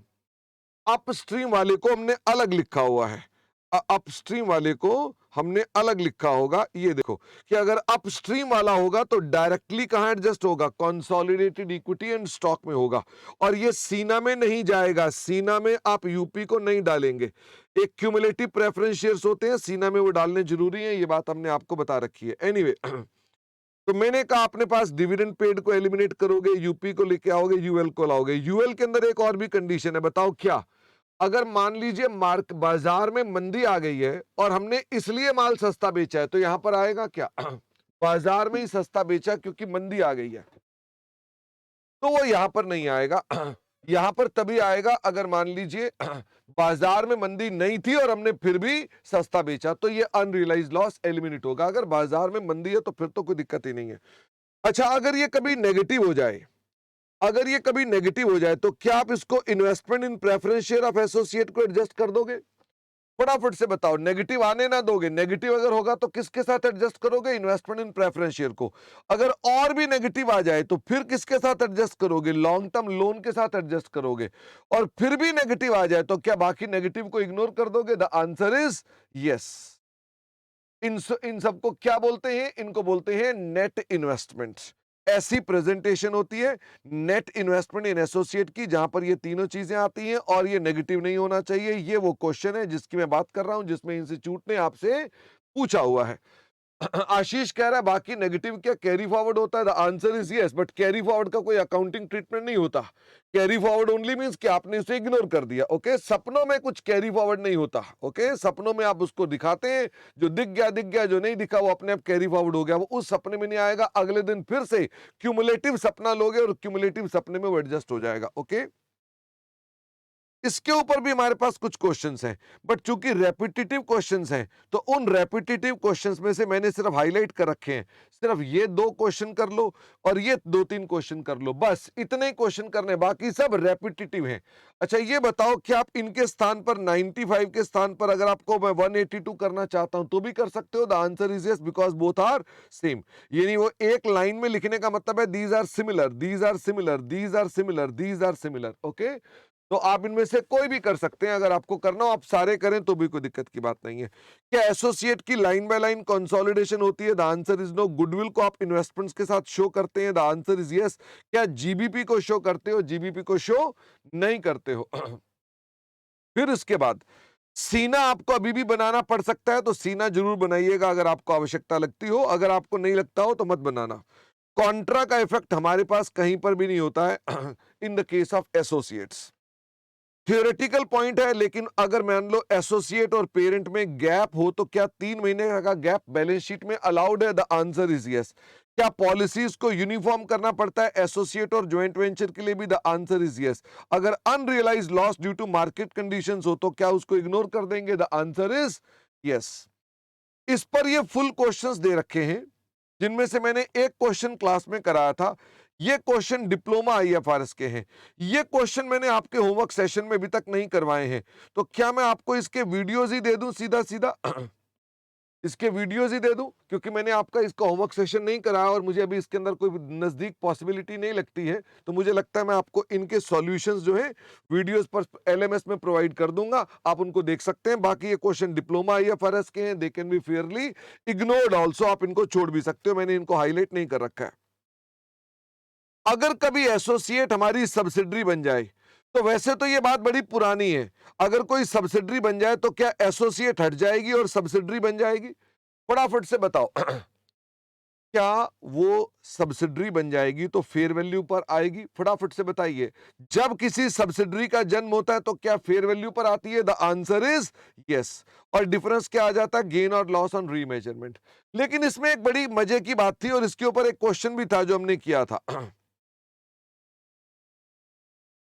क्या ओसीआई को पी&एल में डालना या अदर कंपोनेंट्स ऑफ इक्विटी में डालना जरूरी है, जो कि आपके एसोसिएट से आ रहा था? तो उसके अंदर ना 2-3 क्वेश्चंस थे। इन्हीं में से है, मतलब ये जो लिखे हुए नंबर 30, 162, इन्हीं में ही है वो क्वेश्चन। 2-3 क्वेश्चन किए थे हमने, उसमें पता क्या था कि एसोसिएट बन गई सब्सिडरी, तो एसोसिएट का शेयर इन प्रॉफिट आ रहा है, तो बताओ उस शेयर इन प्रॉफिट का फिर क्या किया हमने? हमने उसे, अगर वो रिसाइक्लेबल है तो कहां चला जाएगा? पी&एल में। अगर वो रिसाइक्लेबल नहीं है तो कहां चला जाएगा? Other components of equity. वैसे अगर आप ये एंट्री नहीं भी डालोगे तो बैलेंस शीट टैली हो जाएगी? फटाफट से बताओ। अगर आप ये एंट्री नहीं भी डालोगे तो क्या बैलेंस शीट टैली हो जाएगी? बिल्कुल टैली हो जाएगी भाई, आप यहां से हटाकर वहां डाल रहे हो तो टैली तो हो जाएगी। इसका मतलब ये फुल फ्लेज क्वेश्चन में पॉइंट नहीं आता, इसका डेडिकेटेड क्वेश्चन पूछा जा सकता है कि एसोसिएट की कन्वर्जन पर इसका क्या होगा। बाकी बैलेंस शीट वाले क्वेश्चन में इसका कोई इफेक्ट नहीं होता, इसलिए आपके लिए रेलेवेंट नहीं होता, बट आपको थ्योरेटिकली भी पूछा जा सकता है। ज्वाइंट अरेंजमेंट में ज्वाइंट वेंचर का ट्रीटमेंट तो हमने कर दिया कि भाई एसएफएस में तो आप इन्वेस्टमेंट को 27 नंबर के हिसाब से करो, सीएफएस और इक्विटी में लेकर आओ। ज्वाइंट ऑपरेशन का रह गया कि ज्वाइंट ऑपरेशन का ट्रीटमेंट क्या है। हम अपने एसएफएस में, इसमें सीएफएस होता ही नहीं है, हम एसएफएस में ही क्या रिकॉर्ड करेंगे? Share in asset, share in liability, income और एक्सपेंसेस, हम शेयर शेयर रिकॉर्ड करेंगे। अच्छा, मान लो एक पार्टी है, वो ऑपरेटर नहीं है, तो क्या तब भी हम अपना शेयर रिकॉर्ड करेंगे? कल एक क्वेश्चन किया था आपने, जो गैस ब्लॉक वाला क्वेश्चन था, क्या उसमें जो जेड था वो उसमें ऑपरेटर था? वो ऑपरेटर ही नहीं था, काम तो कोई और ही कर रहा था सारे के सारे, वो उसकी एक मात्र पार्टी था। तो जो पार्टी होती है, क्या वो भी अपने पास शेयर रिकॉर्ड करती है? द आंसर इज यस, वो भी अपना share in asset, share in liability record करती है। अच्छा, तो यहां पर आ जाइए, हम अपने पास रिकॉर्ड करेंगे एसेट लायबिलिटी। अगर कोई एसेट लायबिलिटी पर स्पेसिफिक राइट है तो आप स्पेसिफिक राइट को रिकॉर्ड करेंगे। हमारे पास ये क्वेश्चंस हैं जहां पर स्पेसिफिक राइट वाले क्वेश्चंस पूछे हुए हैं। कभी कभार ऐसा होता है कि जॉइंट ऑपरेशन में और पार्टीज में आपस में ट्रांजैक्शन होती है। इसके ऊपर 2 क्वेश्चन थे। वो 2 क्वेश्चन शायद ऊपर लिखे हुए हैं, इनमें से वो 2 क्वेश्चन है। 84 और 85 है। वो जो 2 क्वेश्चन थे वो क्या थे? कि हमने अपने पास एक जॉइंट ऑपरेशन था और जॉइंट ऑपरेशन को हमने क्या बना दिया? हमने जॉइंट ऑपरेशन को बना दिया अपने पास अपना एक मशीन जॉइंट ऑपरेशन में डाल दी थी। तो मान लीजिए मेरी एक मशीन एक जॉइंट ऑपरेशन में जा रही है, तो क्या जब वो जॉइंट ऑपरेशन में नहीं थी तो मेरे पास वो शेयर इन मशीन आ रही थी कि मशीन आ रही थी? मेरे पास तो मशीन आ रही थी। पर अब वो जॉइंट में चली जाएगी, तो बताओ सबसे पहले स्टेप पर क्या करेंगे? सबसे पहले स्टेप पर मशीन को क्रेडिट करो और उसके 2 भाग कर दो। क्या? Share in machine, share in machine, दोनों भाग हो गए। फिर उसके बाद जो शेयर इन मशीन आपने बेचा, जिसको बेचा उसे बेच दो, तो शेयर इन मशीन क्रेडिट कर दो, जितने का बेचा उतना पैसा बैंक में ले लो और डिफरेंस गेन और लॉस डाल दो। जो आपके हिस्से का शेयर है, क्या उसका गेन और लॉस आप रिकॉर्ड करेंगे? The answer is no. अपने हिस्से का गेन और लॉस रिकॉर्ड नहीं करोगे, पर अपने हिस्से का लॉस रिकॉर्ड करोगे यदि बाजार में मंदी आ गई है।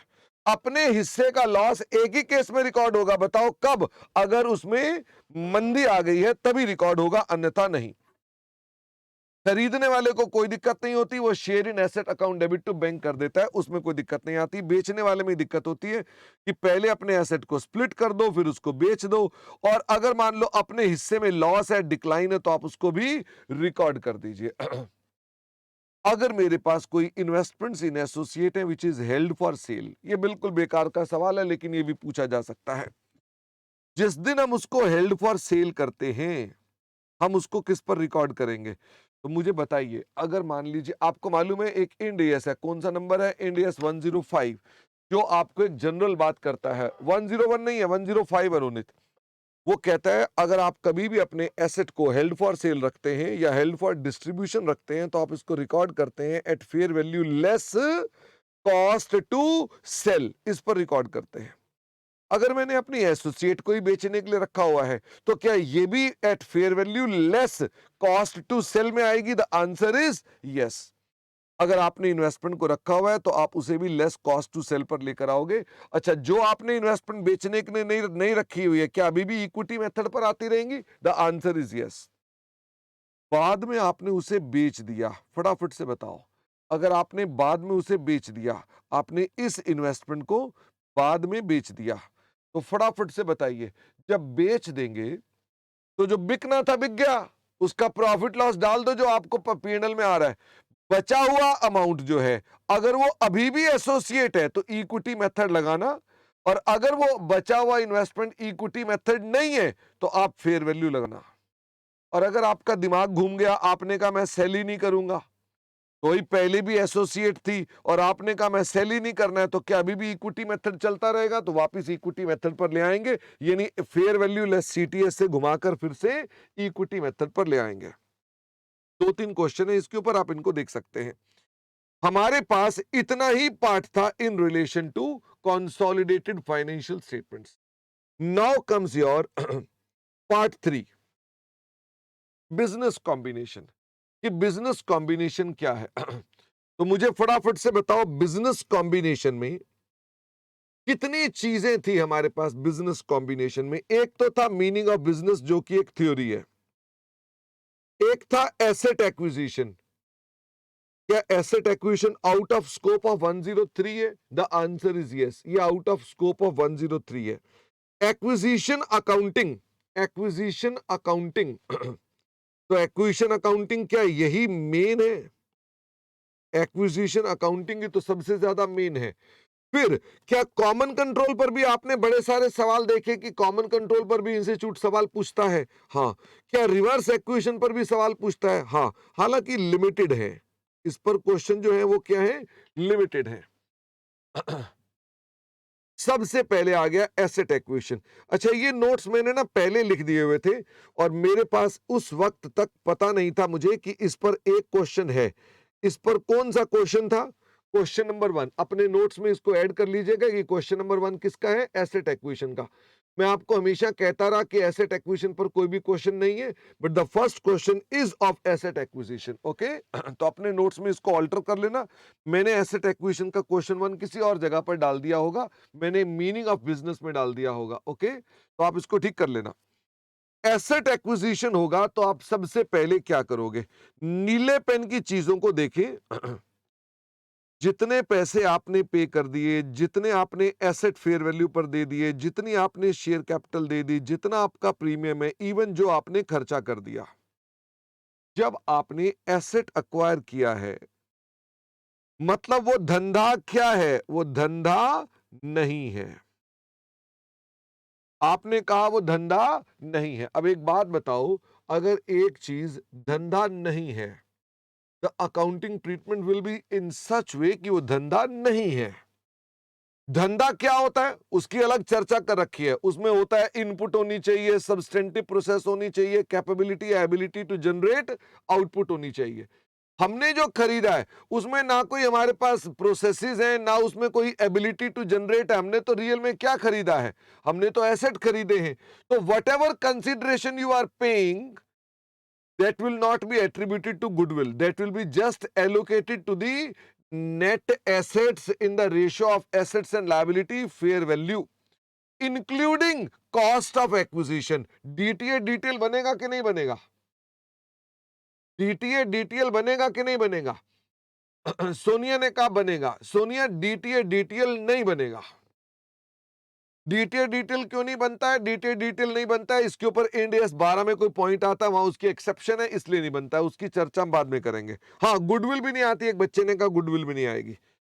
तो जितने की आपकी कंसिडरेशन है उसे आप किस रेशो में एलोकेट कर दोगे? रेशो ऑफ फेयर वैल्यू, जिसमें लायबिलिटी की रेशो क्या लेनी है आपने? नेगेटिव वाली रेशो लेनी है।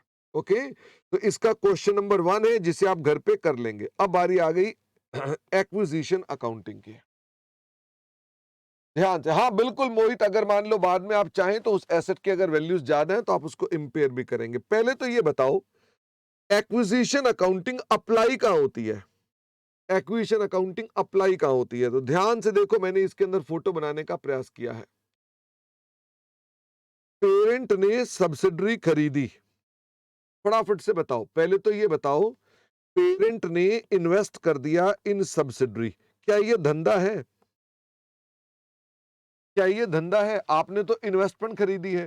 द आंसर इज यस, ये धंधा है। क्यों धंधा है? क्योंकि रियलिटी में द मोमेंट आपने अपने पास ये कह दिया कि कंट्रोल है, तो कंट्रोल है तो क्या पी अपने साथ एस को जोड़ने वाला है? The answer is yes. तो क्या एस जो है वो एक धंधे की डेफिनेशन को मीट कर रहा है? The answer is yes. इसलिए कौन से स्टैंडर्ड के हिसाब से कंसोलिडेशन किया जाएगा? 103 के हिसाब से कंसोलिडेशन करेंगे। 103 में क्या होती है? Acquisition accounting. हम उसके हिसाब से इसे ट्रीट करेंगे। इसमें एक कंपनी होती है वो पीसी पे करती है। फटाफट से बताओ, पीसी किसको पे करती है? Share holders of another company, और वो अपने शेयर्स इसको ट्रांसफर कर देते हैं। क्या अनदर कंपनी पिक्चर में आती है कि नहीं आती है? क्या अनदर कंपनी पिक्चर में आती है? The answer is no. Another company तो पिक्चर में ही नहीं आती है। हमने पैसे दिए हैं किसको? शेयर होल्डर को दिए हैं। हमने सीधे सीधे पैसे किसको दे दिए? हमने पैसे दे दिए शेयर होल्डर को, और शेयर होल्डर ने हमें शेयर दे दिए, तो हम बाजार से शेयर खरीद कर आए हैं। दैट्स इट, बस वो बन गई हमारी सब्सिडरी। क्या ये वाले क्वेश्चंस पर एक्विजिशन अकाउंटिंग अप्लाई होती है, ये आपको पता है? हाँ, क्या हम कह सकते हैं कि मैंने 80% क्वेश्चन इसी कॉन्सेप्ट के कर रखे हैं? 80% क्वेश्चन एक्विजिशन अकाउंटिंग की इसी पर है। मैंने ऐसे ही 80% बोल दिया, कोई कैलकुलेशन थोड़ा ना कर रखी है। दूसरा क्या होता है?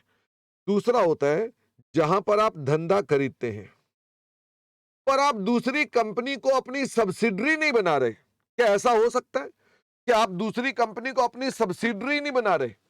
आप उसे क्या कर रहे हैं? खाली खाली उसको टेक ओवर कर रहे हैं, उसके धंधे को। फिर से कल वाला एग्जाम्पल, फिर से, क्योंकि बाई चांस कल वाले एग्जाम्पल लेटेस्ट याद है। क्या हमने दूसरे का धंधा अक्वायर किया था, उसे सब्सिडरी बनाई थी हमने? क्या दूसरे का धंधा अक्वायर किया था, हमने उसको सब्सिडरी बनाया था? नहीं, हमने सब्सिडरी नहीं बनाया था, हमने उसका धंधा अक्वायर कर लिया था। That's it. इसका मतलब धंधे डायरेक्ट भी एक्वायर होते हैं। इस पर 2-3 क्वेश्चन हमने और भी किए हैं, बहुत ज्यादा क्वेश्चन नहीं थे। जब हम धंधा खाली एक्वायर करते हैं, एक तो कल किया था हमने क्वेश्चन, एक मैंने भी एग्जाम्पल दिया हुआ है जिसके अंदर मेरे एग्जाम्पल में मैंने कोई डिवीजन अक्वायर की थी। मैंने कहा मैंने डिवीजन अक्वायर कर ली, तो भाई जिसको डिवीजन को अक्वायर कर लिया तो सब्सिडरी थोड़ा बन गई दूसरी कंपनी। आपने डिवीजन अक्वायर करी और आपने उसके पैसे दे दिए। अच्छा ये बताओ इसमें जो कंसिडरेशन है किसके पास आएगी? अगर मान लीजिए हमने कोई धंधा दिया और पैसे लिए, तो इसमें क्या दोनों एक के साथ ही हो रहे हैं? ये दूसरी कंपनी के साथ हो रहे हैं। नोटिस कर रहे हैं, ये कंपनी के साथ हो रहा है। कंपनी को आपने कोई चीज बेची है, कोई चीज के पैसे ले लिए हैं। डी मर्जर में बस ये शक्ल बदल जाएगी। बताओ डी मर्जर में क्या होगा? डी मर्जर में ऐसा होगा ये और ये। ओ अच्छा अच्छा, डी मर्जर में ऐसा हो जाएगा। ओके, बाकी अगर डीमर्जर ना हो तो हमने सामान दिया और हमने उसके पैसे ले लिए, तो ये हमारे पास क्या है? This is acquisition of business. फिर एक और भी केस किया था हमने। हमने कहा अगर हमने कंपनी को, दूसरी कंपनी को बंद ही कर दिया, हमने धंधा लिया और हमने उस कंपनी को बंद कर दिया, क्या यहां पर पुरानी कंपनी बंद हो रही थी? बंद नहीं हुई। यहां तो डिवीजन का लेन देन हुआ था। यहां हमने कहा कंपनी को बंद कर दो, वो अपना धंधा हमें देगी, और हम इसके पैसे किसको दे देंगे बताओ? शेयर होल्डर को दे देंगे और कंपनी बंद हो जाएगी हमारी। तो इसे बोलते हैं एब्जॉर्प्शन। क्या मैं आपको वेरियस शेप्स दिखा रहा हूं? फिर एक बताया था डीमर्जर, जहां पर हमने कुछ धंधा उसको बेचा है और उसके पैसे किसके पास चले गए हैं? शेयर होल्डर के पास चले गए हैं।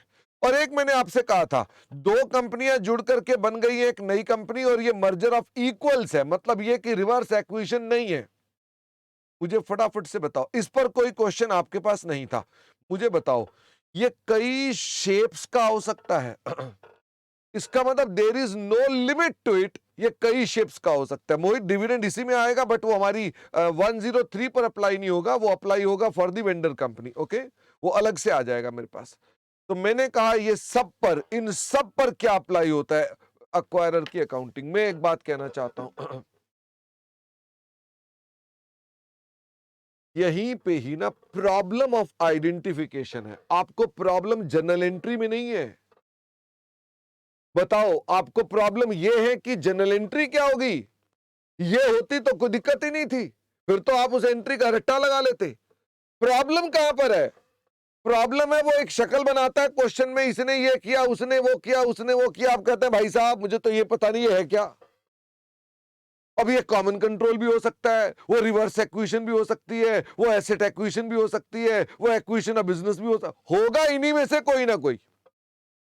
बस मुझे वादा करो कि आप उसको पहचान लोगे। कोई भी चीज खरीदी बेची जा रही है, होगा यही, या तो एसेट एक्विजिशन होगा, या धंधे का एक्विजिशन होगा, या कॉमन कंट्रोल ट्रांजैक्शन होगी, या रिवर्स एक्विजिशन होगा इनमें से ही कोई। बट आपको आइडेंटिफिकेशन की प्रॉब्लम है, वो आपको आइडेंटिफाई कर लेनी चाहिए। ओके, वापिस आओ। जब आप पहली एंट्री डालते हैं तो बताइए पहली एंट्री क्या है? अगर आपने सब्सिडरी खरीदी है तो बताओ क्या एंट्री बनेगी? Investment in subsidiary to vendor. अच्छा, अगर मान लो आपने इन्वेस्टमेंट इन सब्सिडरी नहीं खरीदी है, तो आपने उसे लिख दिया बिजनेस कॉम्बिनेशन। कोई दिक्कत की बात तो नहीं है। यानी फर्स्ट एंट्री में ये डेबिट में कुछ भी हो सकता है। आपने इन्वेस्टमेंट खरीदी तो इन्वेस्टमेंट आ जाएगी, सिर्फ धंधा खरीदा तो धंधा आ जाएगा। बताइए कितने रुपए का आएगा? With the amount of cost. अब कॉस्ट क्या है, इधर आ जाओ जरा। कॉस्ट को हमने जब होल्डिंग कंपनी पढ़ी थी तो उस समय पूरा नहीं किया था, 103 नंबर में आके पूरा किया है। तो हमारे रिवीजन 1 में भी कॉस्ट का वीडियो है जिसमें कॉस्ट निकाली हुई है, लेकिन उसमें 2-3 आइटम हमने उस वक्त छोड़ी हुई थी जो अब है। तो अब कॉस्ट को एग्जैक्ट मीनिंग समझेंगे, कॉस्ट में क्या क्या आती है। इसमें सारी कॉम्प्रिहेंसिव लिस्ट है, इससे ऊपर कॉस्ट नहीं हो सकती। अगर कोई शेयर एक्सचेंज किए तो क्या आएंगे, फटाफट से बताओ। अगर कोई शेयर एक्सचेंज किए तो आएंगे, the answer is yes, eight fair value. अगर कोई एसेट्स दिए हैं या कैश दिया है तो क्या वो भी आएगा? The answer is yes. किस पर आएगा? Again eight fair value.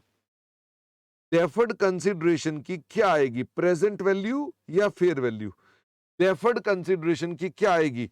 ये आएगी प्रेजेंट वैल्यू। इसमें एक दो क्वेश्चन देखे थे हमने, उसमें ना उसने ऐसे बोला था कि भाई हम 10 लाख तो देंगे, प्लस हम कुछ एडिशनल भी देंगे अगर प्रॉफिट हो गया तो मुझे फटाफट से बताओ। वो कह रहा है 10 लाख तो देंगे ही देंगे, प्लस कुछ और भी देंगे। तो जो 10 लाख देंगे ही देंगे, क्या ये कॉन्टिंजेंट कंसिडरेशन है कि डेफर्ड कंसिडरेशन है? जो 10 लाख देंगे ही देंगे वो है डेफर्ड कंसिडरेशन। इसी को एक सवाल वाले ने घुमाकर ऐसे बोला था कि हम देंगे 10 लाख या ये formula whichever is higher. इसका मतलब क्या हो गया? Whichever is higher. तो इसका मतलब आपके पास अगर वो फॉर्मूले से 0 आ जाए तो भी तो 10 लाख दोगे ही दोगे ना। तो 10 लाख क्या हो गई? Deferred consideration. ओके, तो ट्राई अंडरस्टैंडिंग। एक दो क्वेश्चंस थे, आई hope you remember those questions. ठीक है, तो उसको लेना है प्रेजेंट वैल्यू पर। कितने डिजिट तक जाना है आपने, फटाफट से बताओ। कितने डिजिट तक का डेसिमल लेना है आपने? 3 डिजिट तक का लेना है। कॉन्टिंजेंट कंसिडरेशन लेना है। अगर उसमें कोई सर्विस कंडीशन है तो लोगे कि नहीं लोगे? हमने उसके अंदर कह रखा है भाई नौकरी करनी पड़ेगी, तो बताइए अगर आपने नौकरी करने के बदले में पैसे दे रहे हो तो क्या हमारी कॉस्ट ऑफ इन्वेस्टमेंट है? The answer is no. क्या कॉन्टिंजेंट कंसिडरेशन इक्विटी की नेचर की भी हो सकती है, लायबिलिटी की भी नेचर की हो सकती है? The answer is yes. बाद में डिस्कस किया हुआ है इसको, थोड़ी देर में दोबारा लौट के आता हूं कि इक्विटी क्या होती है और लायबिलिटी क्या होती है। क्या ये फेयर वैल्यू पर लिया जाएगा?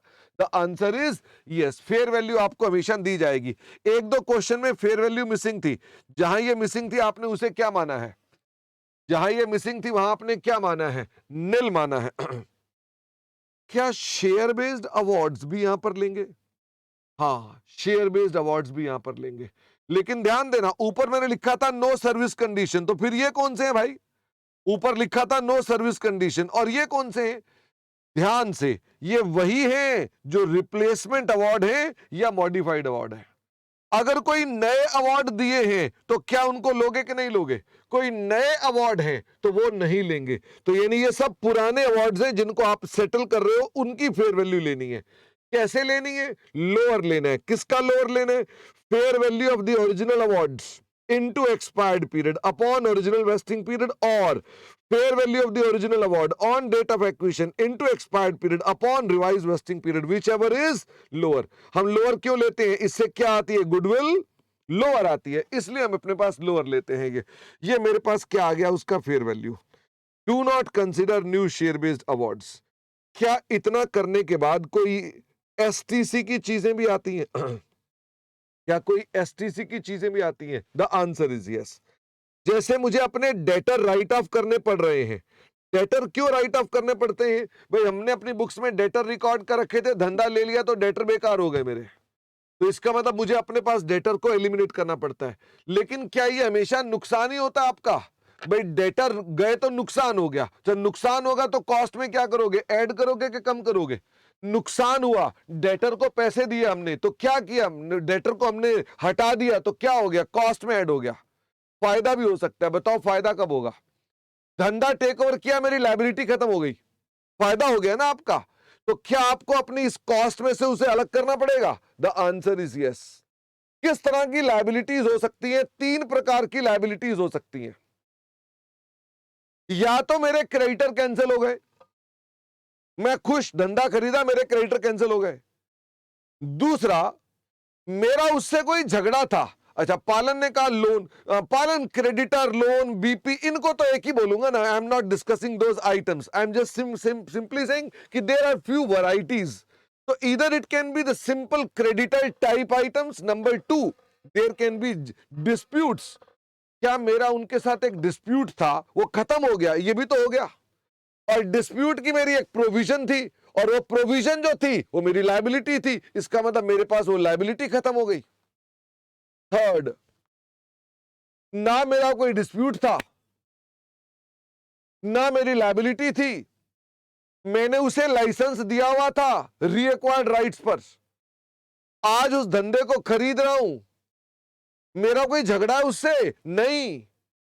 पर क्या मुझे लोअर ऑफ मैं रीएक्वायर्ड राइट्स की बात कर रहा हूं, लोअर ऑफ दीज टू लेना पड़ेगा? क्या क्या दीज टू थे? Unfavourable contracts. भाई कितने कॉन्ट्रैक्ट की फेयर वैल्यू है, कितने रीएक्वायर्ड राइट की फेयर वैल्यू है? लेस। आपने कितने में दिया हुआ था? जो आपने कितने में दिया था उसको कैसे कैलकुलेट करोगे? आप प्रोपोर्शनेटली कैलकुलेट करोगे ना, कि जो उसका अनअमोर्टाइज्ड पीरियड है उसको लेके चलोगे। या फिर आप क्या लोगे? सेटलमेंट का amount, which ever is lower. Sir ये लोअर क्यों ले रहे हैं अपने पास? लोअर इसलिए ले रहे हैं क्योंकि आपकी इससे गुडविल अफेक्ट हो रही है। अगर आप ऐसा नहीं करेंगे तो आपकी गुडविल में आप डुप्लीकेट अमाउंट ऐड कर रहे होंगे। ये मैंने प्रूव किया था आपको, गुडविल के अंदर दो अमाउंट कैसे ऐड हो जाते हैं।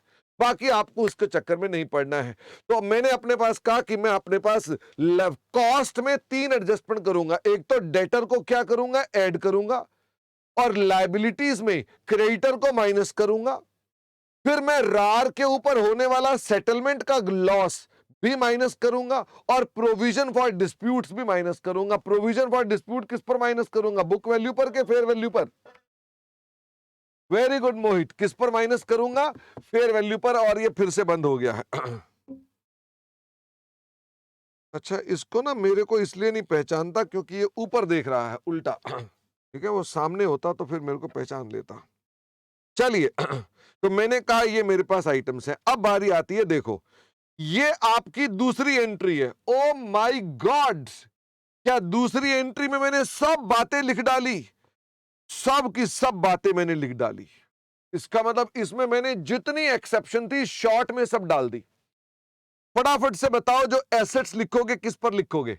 ये सेकंड एंट्री में एसेट्स किस पर लिखोगे? एसेट लिखोगे फेयर वैल्यू पर। लेकिन क्या asset should meet the definition of assets? इसका मतलब अगर कोई एसेट की डेफिनेशन मीट नहीं करता तो यहां नहीं आएगा। क्या रिसर्च एसेट्स आएंगे? भाई रिसर्च तो पुरानी कंपनी ने रिकॉर्ड ही नहीं किया होगा, तो क्या तब भी आप अपने पास रिकॉर्ड करेंगे कि पुरानी कंपनी ने रिकॉर्ड ही नहीं कर रखा था, तब भी रिकॉर्ड करेंगे? हमारा इंड एस कहता है क्योंकि उसकी रिसर्च को हमने खरीदा है, देयरफॉर ये भी बुक्स में आएगा। क्या हम अपने पास इंडेमनिफिकेशन एसेट भी लिखेंगे? हो सकता है हमने कोई अपने पास कॉन्टिंजेंट लायबिलिटी थी जो अपनी बुक्स में रिकॉर्ड की हो। क्या कॉन्टिंजेंट लायबिलिटी रिकॉर्ड होगी एट फेयर वैल्यू अगर कोई प्रेजेंट ऑब्लिगेशन थी वेंडर की तो? हाँ। इसके ऊपर आपको कोई रिकवरी मिलनी है, तो रिकवरी कितनी रिकॉर्ड करोगे? रिकवरी रिकॉर्ड करोगे भाई, जितने रुपए की आपको वो इंडेमनिफिकेशन देता है उतनी रिकॉर्ड करोगे। अब इंडेमनिफिकेशन दे दी उसने 1 करोड़ रुपए की, और आपकी लायबिलिटी आपने रिकॉर्ड किया 10 लाख की, तो आप अपने पास कितने रुपए रिकॉर्ड करोगे इंडेमनिफिकेशन एसेट में? भाई आपकी लायबिलिटी 10 लाख की है, वो गारंटी 1 करोड़ की देके बैठा है, तो 10 लाख ही तो रिकॉर्ड करोगे, whichever is lower. It's common sense, nothing to be understood in detail over here. अच्छा, अगर कोई एसेट हेल्ड फॉर सेल है तो बताइए वो किस पर रिकॉर्ड किया जाएगा? वो एसेट रिकॉर्ड किया जाएगा फेयर वैल्यू लेस सीटीएस।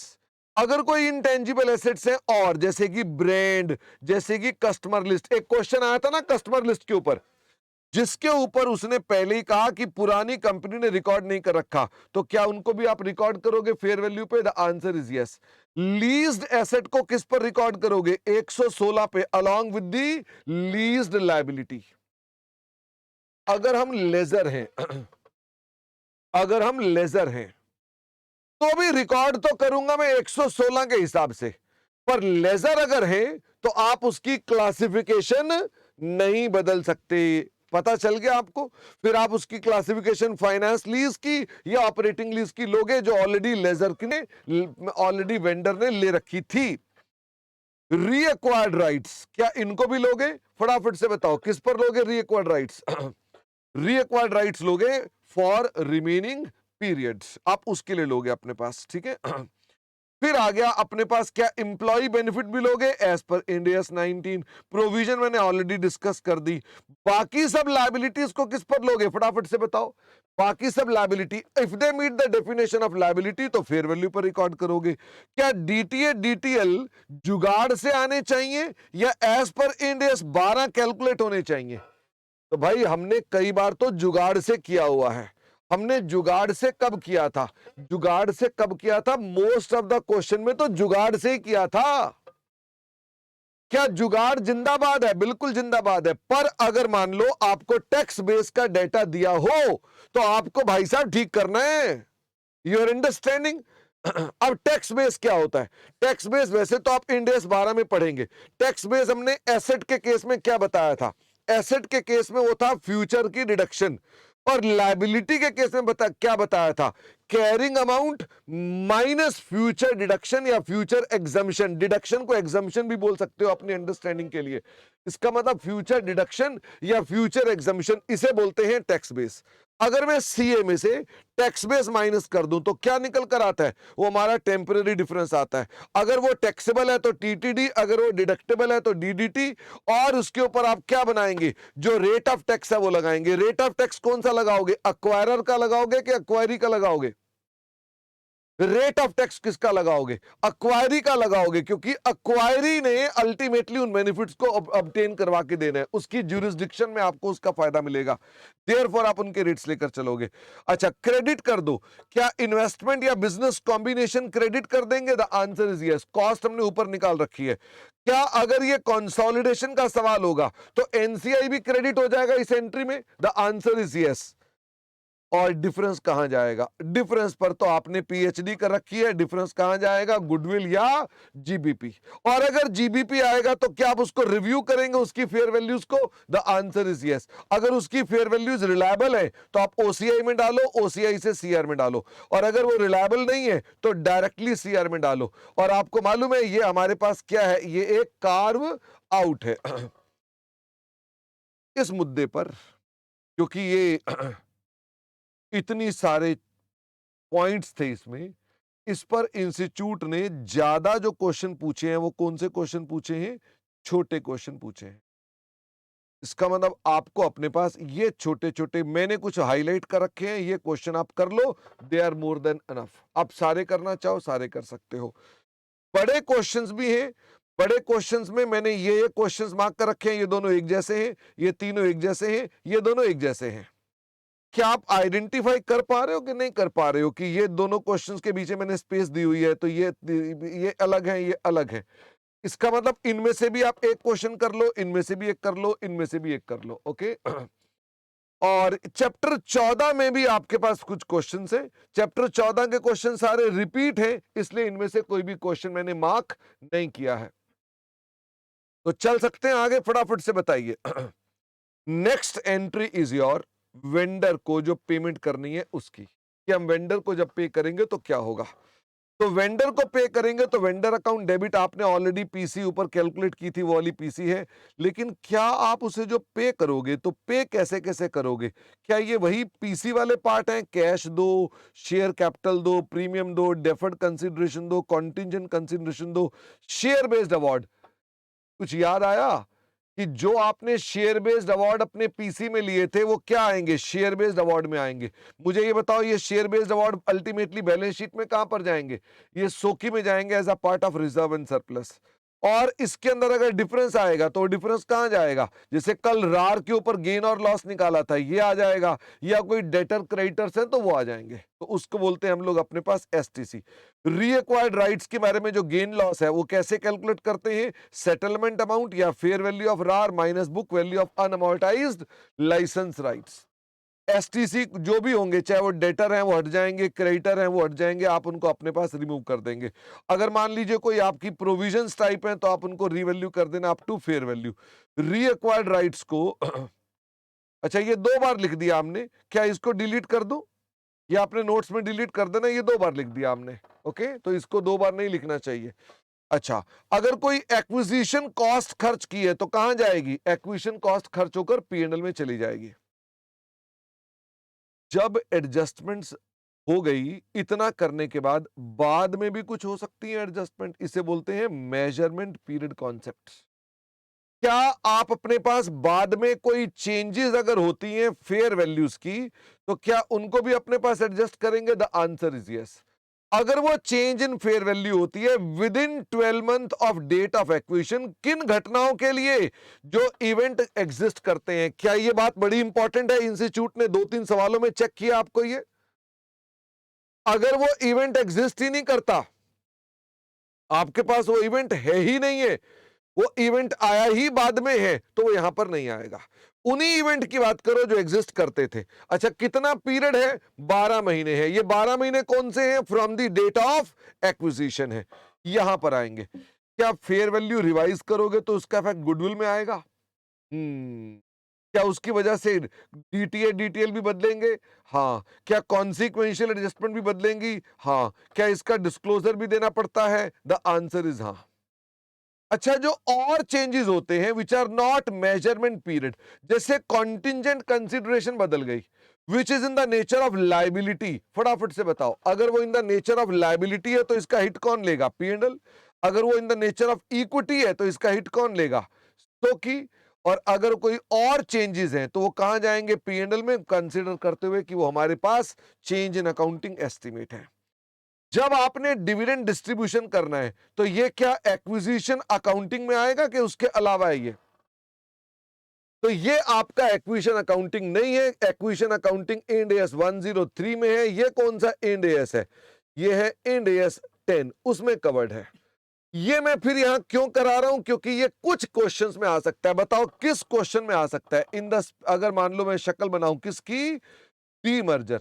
अच्छा, अगर मैंने डीमर्जर बनाया और डीमर्जर अगर मान लीजिए वो कॉमन कंट्रोल का है तो वो नहीं आएगा इसमें। ये कौन सा है? ये विदाउट कॉमन कंट्रोल वाला है। उसमें ही वेंडर कंपनी जो है वो डिविडेंड बांट रही है। मुझे बताओ डिविडेंड बांटने की एंट्रियां क्या होती हैं? जब प्रपोज करते हो तो कोई एंट्री होती है? जब आप डिविडेंड प्रपोज करते हैं तो कोई एंट्री नहीं होती है। जब आप डिविडेंड को डिक्लेयर करते हैं तो क्या डिक्लेयर करने पर कोई एंट्री होती है? The answer is yes. Entry होती है सोकी account debit to dividend payable. कितने पर आएगा? एट फेयर वैल्यू आएगा। क्योंकि आप नॉन कैश डिस्ट्रीब्यूट कर रहे हैं। जब आप एसेट को बांटने वाले हैं तो पहले एसेट को रिवैल्यू कर दो और फिर उसके बाद डिस्ट्रीब्यूशन करो। ये क्वेश्चन 61 है, एक ये क्वेश्चन है और एक मेरे पास एग्जांपल भी मैंने दिया हुआ है। क्या ये क्वेश्चन इंस्टीट्यूट ने डिलीट कर दिया है? ये क्वेश्चन इंस्टीट्यूट ने डिलीट कर दिया है। आप इसको छोड़ना चाहें तो छोड़ सकते हैं, बाकी मैंने इसको हाईलाइट कर रखा है कि आप इसको करने तो अच्छी बात है, बाकी आप छोड़ना चाहें तो छोड़ भी सकते हैं।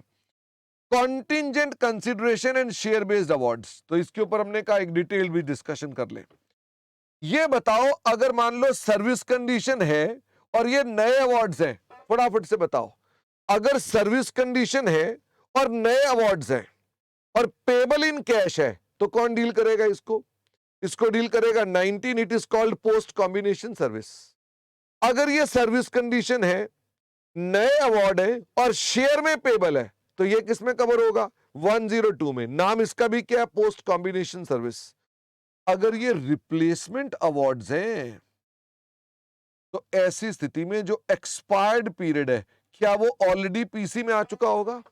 जो एक्सपायर्ड पीरियड है वो ऑलरेडी पीसी में आ चुका होगा। जो अनएक्सपायर्ड पीरियड है, तो जो अनएक्सपायर्ड पीरियड है, पहले फेयर वैल्यू देख लो of the replaced award on the date of acquisition minus जो आप 103 में कवर कर चुके हो उसको हटा दो। बेस्ट बैलेंस जो बच गया वो 102 नंबर में आएगा। इसका नाम भी क्या होता है? पोस्ट कॉम्बिनेशन होता है। क्या इंस्टीट्यूट ने इसके ऊपर भी एक दो क्वेश्चन पूछ रखे हैं? The answer is yes. अगर कोई कॉन्टिंजेंट कंसिडरेशन है जिसमें सर्विस कंडीशन नहीं है, अगर सर्विस कंडीशन नहीं है तो क्या ये कॉन्टिंजेंट कंसिडरेशन है? The answer is yes.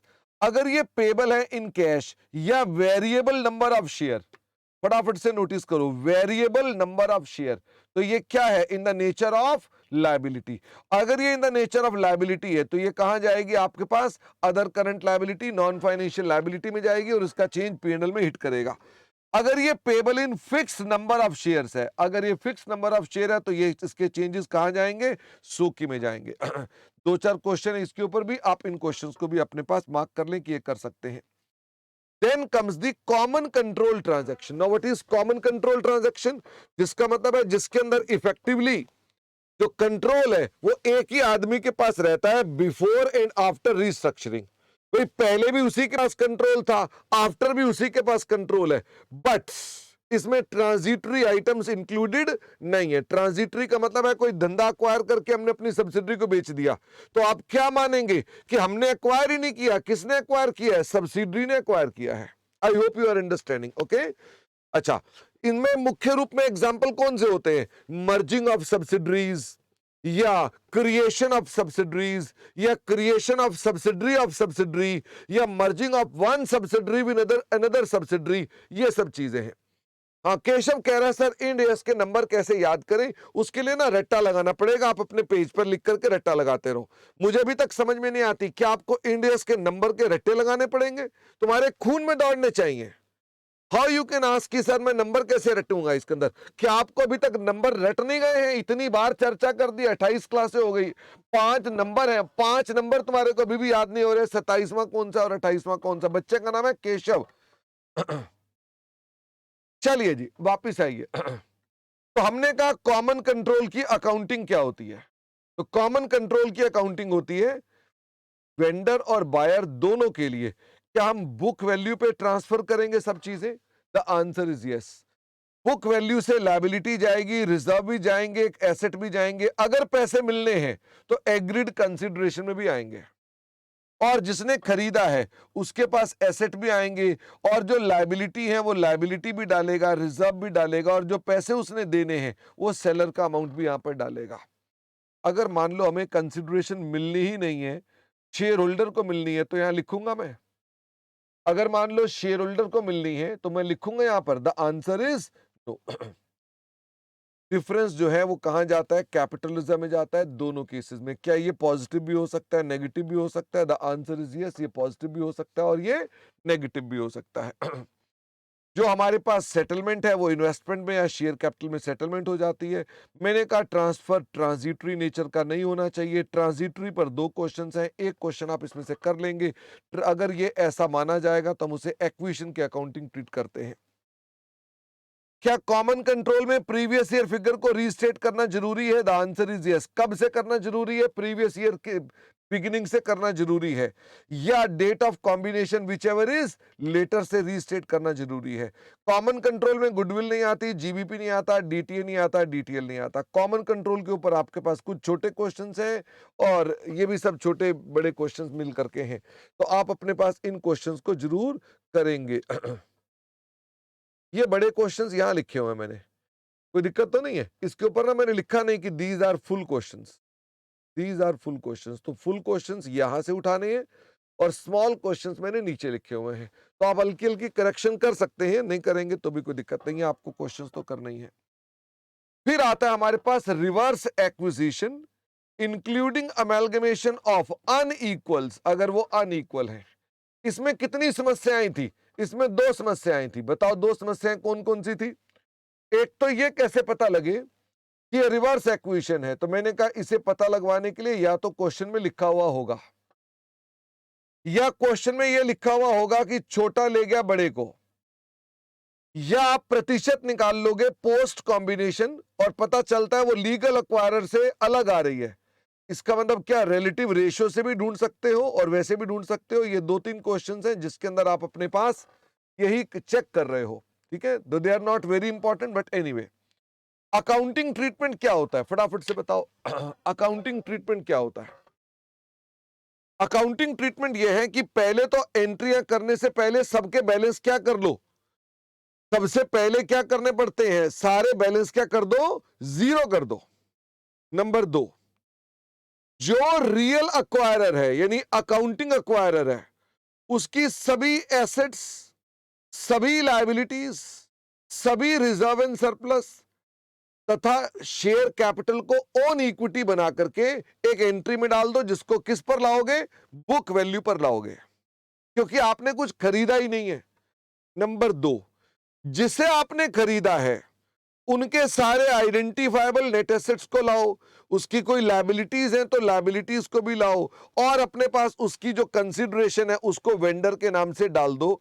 Business combination वाली एंट्री से भी कर सकते हो, वो अपने पास डाल दो। डिफरेंस कहां जाएगा, गुडविल और कैपिटल रिजर्व। थर्ड एंट्री में vendor account debit, own equity account debit to. अब बारी आई कितने शेयर देने हैं। क्या इस पर प्रॉब्लम आती थी कि कितने शेयर देने हैं? तो भाई शेयर कितने देने हैं, बड़ा सिंपल सा है। अगर क्वेश्चन ने बता रखा है कि इतने बटा इतने शेयर देना, कैन यू चेंज इट?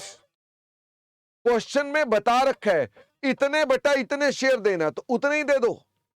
अगर क्वेश्चन कुछ नहीं कह रहा कितने बटा कितने शेयर देने हैं, तो क्या करो, आप एक कंपनी के शेयर दे दो एज इट इज। किसी भी कंपनी के शेयर जो आपने अपने पास अक्वायर, अपनी कंपनी जो है लीग अकाउंटिंग अक्वायर, उसके शेयर उतने ही दे दो, तथा जिसे आपने अक्वायर किया था उसके बिजनेस की total fair value divided by हमारे शेयर की फेयर वैल्यू से पता चल जाएगा कि आप कितने नंबर ऑफ शेयर दे रहे हो, वो भी आपको साथ में टोटल शेयर देने हैं।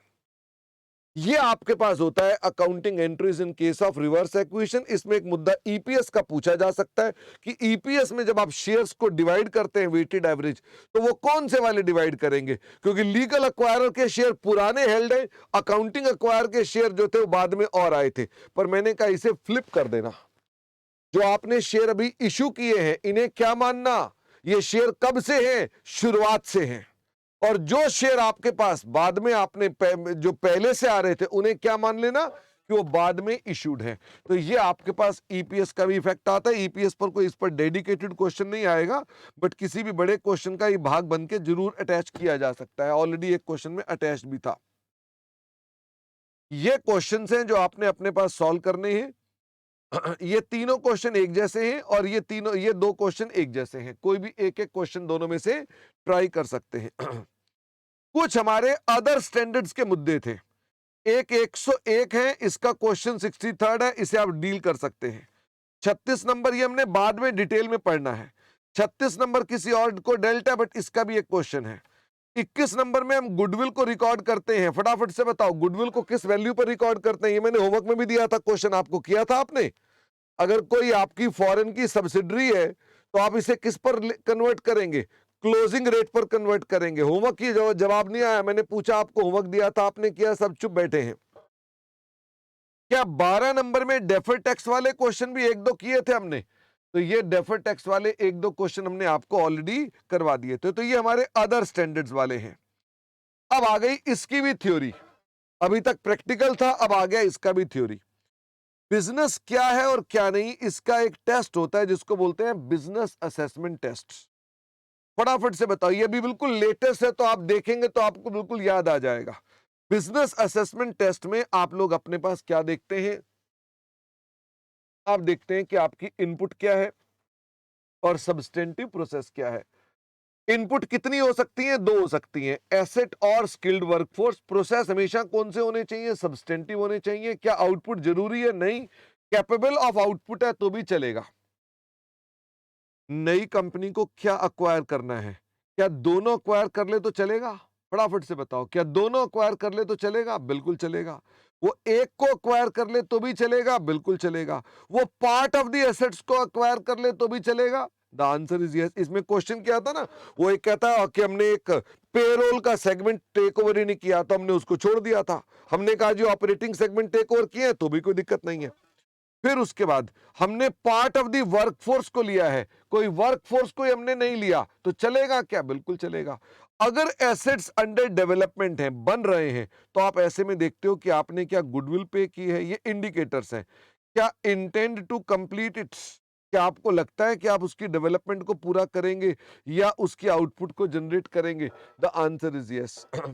Shell company is not business, यानी जो शेल कंपनी खरीदते हो वो बिजनेस नहीं होता है। इन्वेस्टमेंट प्रॉपर्टी में सब्सटेंटिव प्रोसेसेस नहीं होते हैं, इसलिए हम इसे बिजनेस नहीं मानते हैं। इस पर एक दो बच्चों ने चर्चा की थी कि सर अगर इन्वेस्टमेंट प्रॉपर्टी हमारे पास, इन्वेस्टमेंट प्रॉपर्टी वो है जिसमें बहुत ज्यादा प्रोसेसेस इन्वॉल्व है, क्या वो हमारा इन दैट सिचुएशन बिजनेस बन जाएगा? The answer is yes. हम इसमें बेसिक प्रोसेस को नहीं लेते हैं, सिर्फ सब्सटेंटिव प्रोसेसेस को लेते हैं। एक आखिरी था कंसंट्रेशन टेस्ट, जो कि ऑप्शनल टेस्ट होता है, जिसमें हमने कहा कितने पैसे दिए, कितनी fair value of earlier lot है और कितनी एनसीआई। तो इतने पैसे आपने खर्च कर दिए टू गेट 100% कंपनी, इतनी उसकी लायबिलिटी टेक ओवर कर ली। कौन सी लायबिलिटी लिखी हुई है? फाइनेंशियल लायबिलिटी, माइनस इतना कैश है। इन सब को टोटल कर दिया और यहां ऊपर लिखा fair value of the largest asset. अगर ये 90% या उससे ज्यादा आता है तो क्या बोलते हैं? Asset acquisition. अन्यथा ये हमारे पास एसेट एक्विजिशन नहीं है। वही डीटीएल तो एक्सक्लूड हो गया ना, जब ये लिखा फाइनेंशियल लायबिलिटी तो डीटीएल अपने आप एक्सक्लूड हो गया कि लेनी ही कौन सी लायबिलिटी है। आपने फाइनेंशियल लायबिलिटी लेनी तो डीटीएल अपने आप हट जाता है उसके अंदर। बस ये हमारे पास इसका एक टोटल टॉपिक था। दोस्त आपको फिर से मैं बता दूं, आजकल ट्रेंड है स्टूडेंट्स का भी और बच्चों का भी, सबका, वो रिवीजन वीडियो रिवीजन वीडियो आपको इग्नाइट कर सकते हैं, तैयार नहीं कर सकते हैं, एटलीस्ट इन प्रैक्टिकल्स। इसका मतलब मैं आपको सिर्फ एक इग्नाइट कर सकता हूं, एक टॉपिक को हैंडल करने की ट्रिक बता सकता हूं कि भाई साहब इसको ऐसे हैंडल करना है। अगर आपने ये वीडियो देखने के बाद सवाल नहीं किए तो ये डिस्क्लेमर सुन लो, इस वीडियो का कोई फायदा नहीं है। और अगर मान लो बच्चे क्या कहें कि एग्जाम से एक दिन पहले इसी वीडियो को दोबारा चला के देखना शुरू कर दें कि चलो अब इससे हो जाएगा, इससे कुछ नहीं होगा। मैं आपको अंधेरे में नहीं रखना चाहता। छोटा सा जीवन है, गलतियां मत करना, टाइम बड़ा क्रूशियल है। अपने टाइम को ठीक से इन्वेस्ट करना। इस वीडियो के अंदर यह मत समझ लेना कि इसके बाद आप पेपर लिख सकते हैं। इसका मतलब सिर्फ यह है कि आप इससे अपनी तैयारी पुनः शुरू कर सकते हैं। यह शुरुआत करने का वीडियो है, समाप्त करने का नहीं है। ये डिस्क्लेमर है, मुझे वचन दो कि इस वीडियो का दुरुपयोग नहीं करोगे, और वह ये वीडियो डाउनलोडेबल है और मैं प्रॉब्ली इसे यूट्यूब पर भी डलवा दूंगा कुछ टाइम बाद, बट मेरा ऑब्जेक्टिव यही है कि आप इस वीडियो का मिसयूज नहीं करेंगे। नंबर 2, आप प्रैक्टिस जरूर करेंगे, ठीक है। यहां तक हमने अपनी बातें करी, अब बारी आती है हाँ, प्रेरित कह रहा है मैं सारे क्वेश्चन करूंगा। प्रेरित आप देखो, कोई ज्यादा मुश्किल है क्या? कोई मुश्किल क्वेश्चन थे? कुछ भी नहीं था। लेकिन पता क्या था, पहली पहली बार कर रहे थे ना, तो झटके लग रहे थे यार, ये रोज आते हैं, रोज एक चर्चा शुरू कर देते हैं, रोज आते हैं, रोज एक चर्चा शुरू कर देते हैं। बस इतनी तो चर्चा थी। इतनी चर्चा पे कितने नंबर मिल सकते हैं? 20 तो कम से कम, 25 अधिक से अधिक।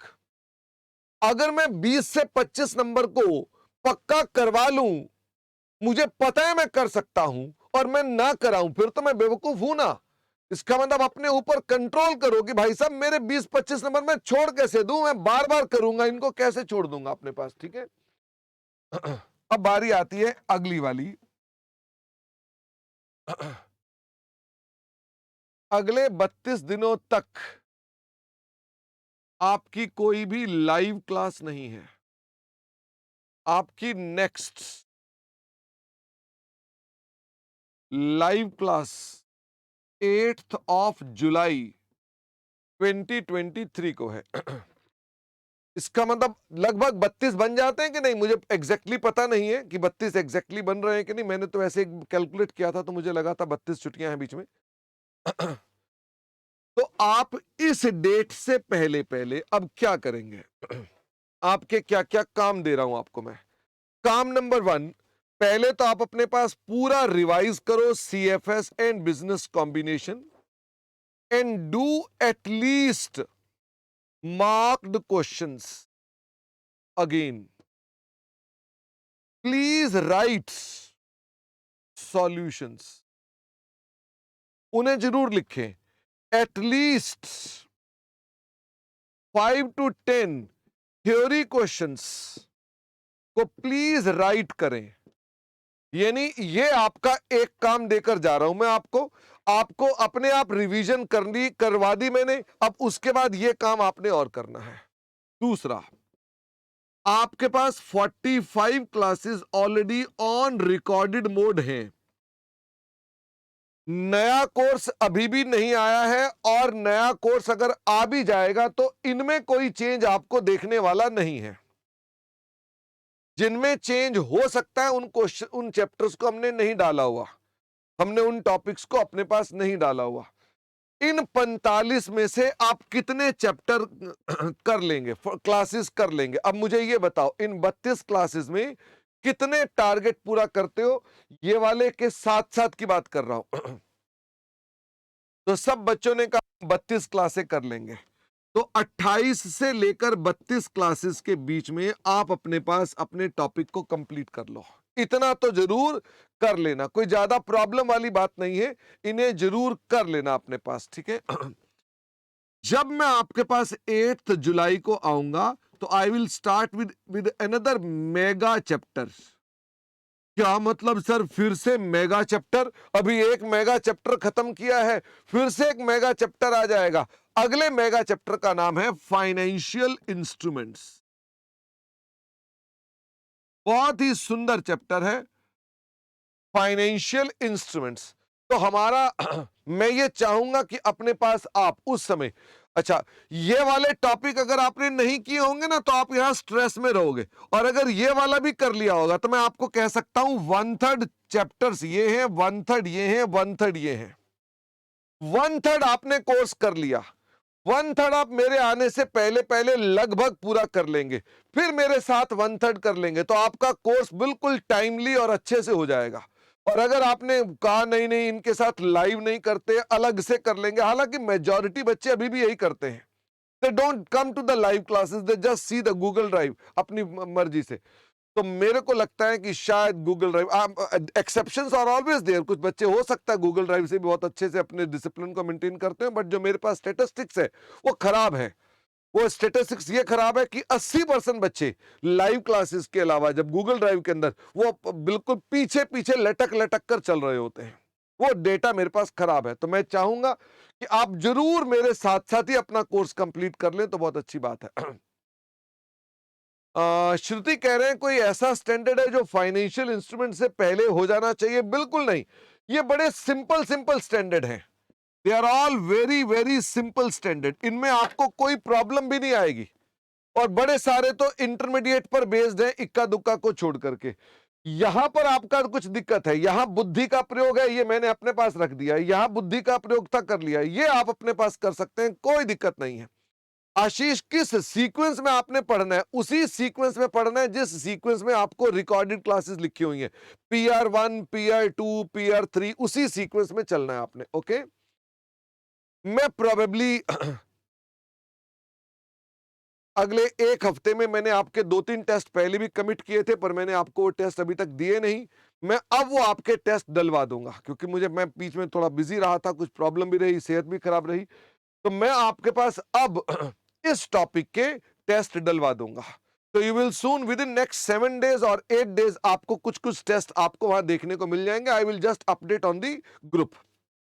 ओके, हाँ, रितिका कह रहे हैं एग्जाम्पल पेज 94 वाले का भी क्वेश्चन करा दे देना। बिल्कुल ठीक है, वो भी दे दूंगा मैं, ठीक है, दोनों दे दूंगा। शशि, याद रखना, मैंने जो बच्चों को बोला ना कि 2 सॉल्यूशंस देने हैं, मुझे बोल देना, मैं एक बार निकलवा दूंगा।